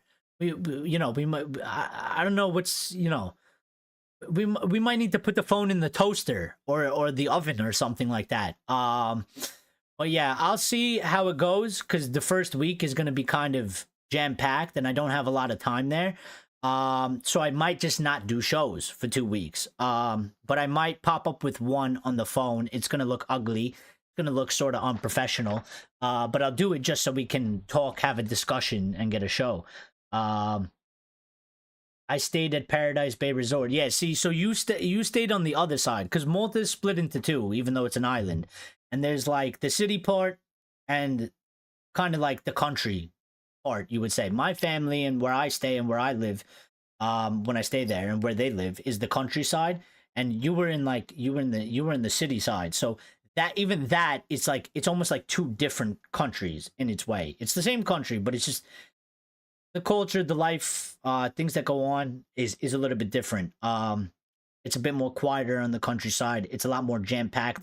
You got a lot more different types of people over there as well, and it's a lot more hectic. It's a lot more populated. So it's very different. In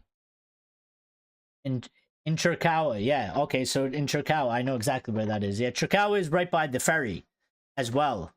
It's right by the ferry. So you went to Camino. Camino is lovely. Camino is one of the biggest places as well. Tourist attractions. The water, crystal clear, see through. It's got a bluish tint to it, but it's see through. It's beautiful. I'm sure you enjoy that for sure, Grace. Lots of people like that. They enjoy. Lion says it's cold. It's 23 Celsius instead of 45. Still bloody warm. Well, see, for me, the thing is, because I don't operate in Celsius, right? Because I'm American and we operate in Fahrenheit. So for me, right now, where I live, which I can't help you with the conversion, but it's 53 degrees Fahrenheit here, but it's raining and it's cold and it's windy. So it feels like 43 Fahrenheit. If you could do the conversion in your head, that's good for you. I don't know how to do that. Where I'm going right now, it's nighttime. It's 58. degrees Fahrenheit, so the temperature is not that much of a difference. It feels like 47, but it's nighttime. Here is daytime. During the day, it's hitting 60s. So they say it's cold. I kind of feel like when I walk off the plane, I'm gonna be in t-shirts and the shorts. But then again, I don't know, because they talk about the cold. They talk about because it's an island and it gets this like it's like a wet cold, so it makes it feel even colder than it actually is. Because so I don't know. I've never experienced it, so I don't know. Um, you know, 6 degrees Celsius. We went on the boat and around the caves. Yeah, yeah. A lot of people do that. I've done it myself, and it's always a good experience. It's cool to see the caves, and you go around the island. You see the structure of just the cliffs and stuff, like man-made, not man-made, like nature-made. Like it's cool. It's cool. You can't see that everywhere. That's bloody cold. That's 6 degrees Celsius. I don't know how to convert it.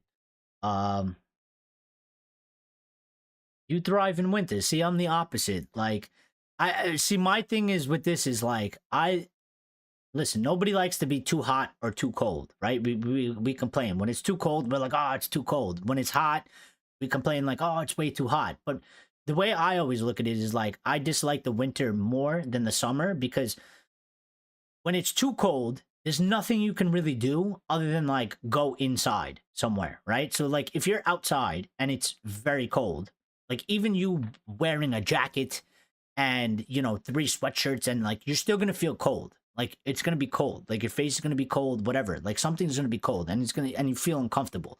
And in the summer, it could be very, very, very hot, and you're like, oh, it's like it's scorching outside. But the thing is, like, at least in summer, like, it's hot, you go to the pool, you go to a beach, you can like go in the water, you're like still outside, you can still do activities, and you don't have to like hibernate inside. So I kind of like the summer more than the winter, because I think like the winter is just cold, and like you have no option but to like go in your house or inside a place in a venue. Whereas like in summer, you can kind of like, it could be 103 degrees Fahrenheit outside, but like you can just jump in the water, you'll be fine. And also you get a nice tan, So, um, Grace says I went on the bus, bloody hell, driving around those bends. Yeah, the narrow bends. Yeah, so you experienced that too. So Grace knows what it's like. Grace knows what it's like. I mean, it's only something like, even her describing it like that, it doesn't do it justice. And I think she would say that as well. Like it doesn't like her like words, whatever words she could come up with, it won't do it justice. Like you would have to experience it to know, like the picture in your head of like that shit is crazy. And some of the buses, Grace, I don't know if yours was like this, but some of the bus drivers are nuts, because you see the road and the narrow bends, like you say, and they drive like it's a straight road, and you're sitting there and you're kind of feeling for your life, like this is the end. This is how it ends. Like we're on this bus, we're gonna hit a turn, and we're going right over the cliff of an edge, and we're going all the way down, and it's over. So like it is, but it's something you got to experience to like fully grasp, like what Grace is saying there. Lion says, in the bloody neighbors stay in when it's winter, double great sleep. I love my wife more in the winter. Well, Grace says, I was thinking, what the fuck is this? Our bus driver surely had to be Lewis Hamilton or high. Yeah, oh my god, dude. Even me, like, and I'm kind of like, since I've been going there as a child, like I'm kind of like, I come with that mentality or that mindset, like I already know how it is. And sometimes you get in there was one time, where the ferry is, Grace, and you have to drive like that long looping, and it goes down because you're on the top. Like it goes up when you go up, like you're on the top of the cliff. And when you go down to the ferry to go to the other side, you start from the top of a cliff, and the road goes like this, and it goes all the way down. It's like some Mario Kart shit. And like, it's a lot of bends. And this guy's driving the thing, and must have been doing 100 kilometers. And it's at night. At night, the street lights aren't that great, but they're there. We got street lights. And he's turning off the headlights, screaming, like, going like this. And I'm like, this is it. I was like, this is how I die. I was like, I'm gonna die. Like, today is the end. This is my last day. We're gonna die. Like, was insane. Safety clearly not an issue in Malta. No, safety happens. Unfortunately, this is kind of sad, but safety only happens. Which is, it's like good and bad, because it's like, you know, there's like the aspect of freedom, right? The main topic of freedom. The main topic today, freedom, in big bold capital letters with the exclamation marks. The freedom is like, you know, there's not too many, I guess, rules, restrictions imposed on people, but then obviously you have the downside of that, which leads to some stuff being unsafe. And you know what happens is, over there is, safety measures don't get necessarily implemented like maybe they should until something happens, which is unfortunate. Like, for example, if there's a dangerous intersection in a road or something, there may not necessarily be a stop sign there, and people will argue for like years, and they'd be like, that place is so dangerous, like there should be a stop sign. But that's all it ever goes. Like, they never actually go and put the stop sign until somebody gets into a very bad car accident, or maybe somebody unfortunately loses their life, and then they put up the stop sign. So yeah, that's why I said some of the things a little backwards, but hey, no place is perfect on the planet, and I love it, and I wouldn't trade it for anywhere else. You know, so we need an RDE meetup in Malta. That would be actually something. That'd be crazy. And something we could, well, listen, it's something that I would probably be able to do, for sure. Because I have places that we can do that sort of thing at. And that would be awesome if we ever get to a point like that. You know, we could do it with just us if you guys want. But obviously, it would probably be cool if we could get as many people as possible. So one for the future, I would say, because we have a long way to go. We're just getting started in the journey. But that is an excellent idea. That is brilliant, and that is one that can actually definitely be done, Lyle. Sure, definitely, because I have places there where I could host it. We could do one where we have a meetup, and we do a live stream together as a whole, and we have the game on a big projector screen, and we'll stream that live, and it'll be me and whatever other people of the community want to do, and come down there. And you know, because my family own a bar, and they own a restaurant, so we can definitely do it there, for sure. And obviously they'll be, you know, I have to tell them first, but they'll take it. They're gonna get, you know, tourism money, some food, some drinks, so it would be really good. So yeah, that is something that, if we ever get to a point where, you know, it's good enough to do, 100% we could do that. So let's continue to build out this community, and this channel, and let's get it as big as possible, and maybe we could hold a very nice, large, big event and bring United fans from all over the world, and stream it together. That would be very, very cool. I think that would be actually awesome. You know, no fan channel has necessarily done that. I think that's kind of where they're missing out on. You know, they have so many community members, large numbers of fans that watch their channel every day. You know, I know Mark does one where he hosts, it's him talking or whatever. But I think there would be nothing more cool than to have your community, slash members of the channel, actually meet up in a location and like watch a match together, and then live stream that match, and then just like show the community in like real life, but on YouTube. And then after the match, like, we can interview people as well from the community that come to that, and give their actual fan reactions and thoughts after the match as well. That would be amazing. So hopefully one day, that would be awesome. Am I paying what for you to go there? Well, I don't know. It depends. I don't know. We would have to see, you know, how that goes. Obviously, like, I can't pay for everything, but I would pay for certain things or whatever. I don't know. I haven't given it much thought, Lions. Don't put the pressure on me like that. I don't know. We just thought about this right now. RDE brought to you by Apple. Yeah. Although I'm worried about the big sponsorship, but yeah, in Malta, yeah, that'd be awesome. No, it'd be awesome. That sounds spot on, to be fair. No, I think just thinking about it right now, I really want to do it right now, but it's not something that's gonna happen right now. But for future references, 100%. We just gotta keep we just gotta keep growing. Certain people won't be invited, right? Well, no, I think anybody can come, but you gotta be able to behave yourself. And we'll have things for that as well. Don't worry about that. I mean, listen, I am the person, regardless of opinions, thoughts. I don't like to ban people from things. I don't believe in that in any aspect. I don't like to restrict people, even though maybe even if I don't necessarily like them, I don't like to ban people from things. I think all people should be allowed to at least have the opportunity or the chance to, show themselves, prove themselves. So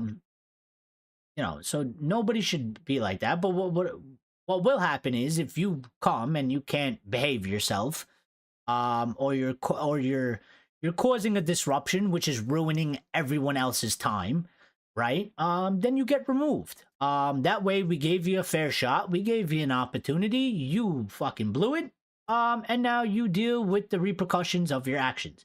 I don't.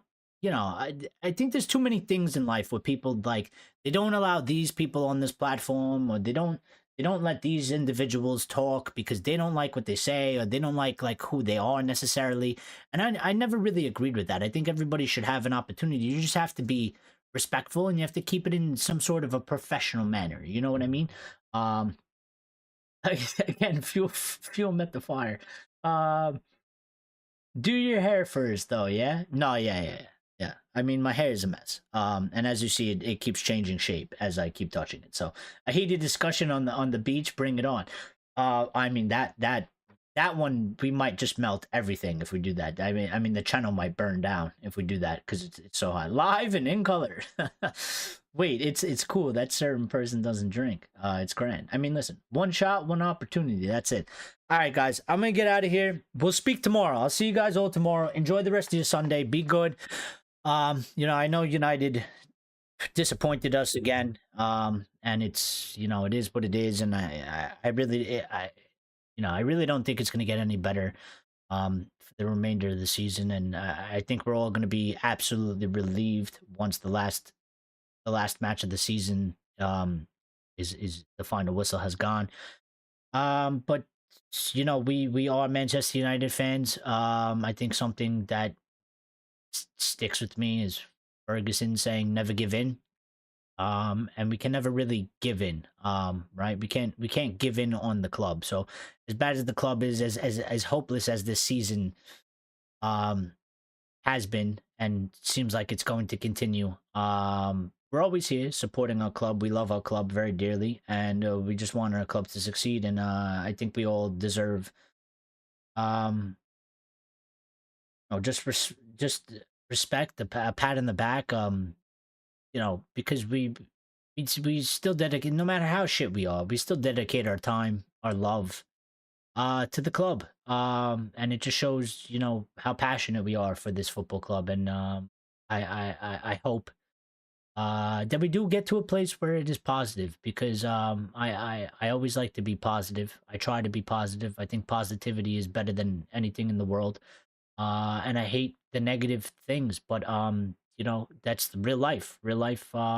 Sometimes things are negative, sometimes things are positives, and you gotta take it as it comes. But I would much prefer to be doing shows with positive lights, where we could speak highly of our players, where we could speak highly of our club, where we could speak highly on the performances, where we can big up our club and say, look at what we're doing. We're so good, and we're so proud of our club, and we're just not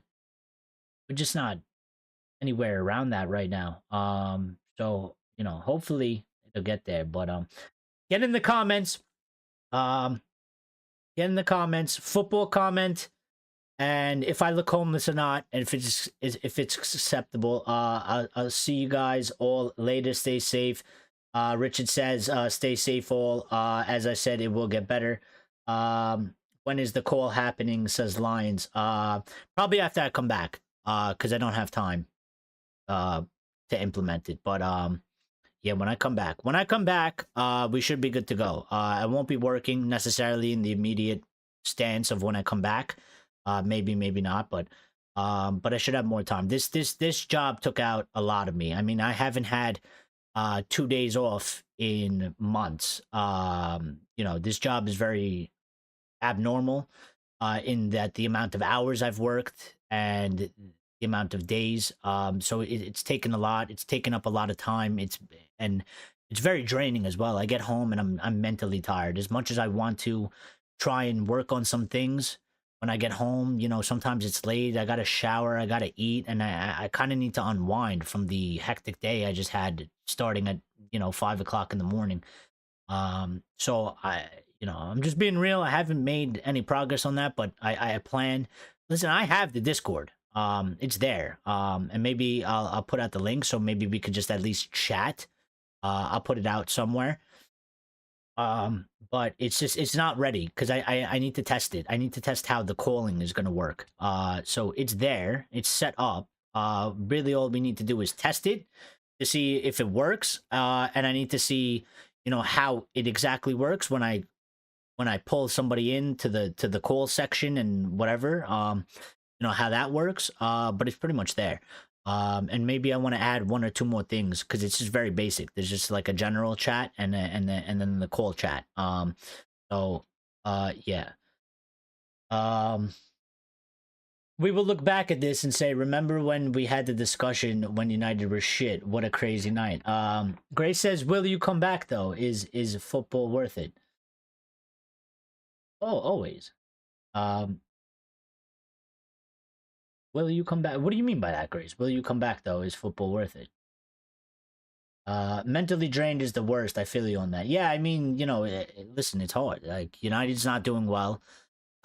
Mentally drained. I know Lyle has a mentally draining job as well. I think all jobs are mentally draining, but long hours.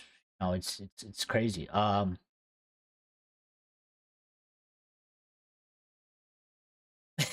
Lyle putting out a dream there. Bruno lifting the EPL trophy and Sancho's not here would be sweet. Yeah, I mean it would be a good rub in the face, but I don't know. And listen, all I know is this guy here, like those words say, in Ruben we trust. I trust in Ruben Amorim. I'm going to continue to trust in Ruben Amorim. I don't know about the rest of the club, the hierarchy. You're going to Malta, why come back? Take up volleyball. Well, I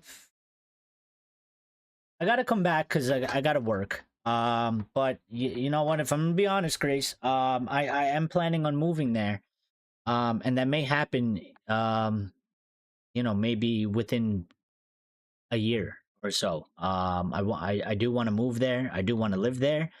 I you know sometimes you can just pack up and go. And sometimes you need to get some things in order before you can do some stuff like that. It's obviously a big change. It's a big process. And so I'm thinking about. I mean, it seems very likely that I'm going to be moving there. It's just an issue of time, and it's not going to happen for at least like one more year. Um, but for the time being, what I got to do is I go there, see my friends, see my family, say a little bit hello to them, enjoy myself, come back here, and go back to work and take care of what I got to do. And then hopefully after doing enough time of taking care of what I got to do, I hit a point where I can then do what I want. So yeah. Ruben is the man. Ruben. In Southgate, we trust next. Oh yeah, Ruben, not Ruben. Ruben. Yes, and then after, if it all collapses and goes to shit, and INEOS do end up sacking him later on, it will be in Southgate we trust because they'll probably hire him. The way that they're going about their thing. So, yeah. So, guys, we'll talk later. Very good show. I appreciate each and every one of you. We'll speak tomorrow. We'll see what comes up tomorrow. I'm expecting maybe some negative news. to go on top of a negative result, because that's what the media likes to do. Thank you to anybody that was new and subscribed. We appreciate you. We look forward to hearing from you later on. Thank you to all you guys. You guys are all legends. Richard, Lyle, Grace, Lions, even Axe, Chad, Rajat, anybody that gets involved. But to the ones that have been here from the very beginning, you guys are always the most, not the most important, but you guys are always just legends. You guys have been here doing everything with me. And I'm forever grateful for that. So thank you guys. We'll speak all tomorrow. Everybody enjoy the rest of your Sunday, and get in those comments because I want to read them. Put it.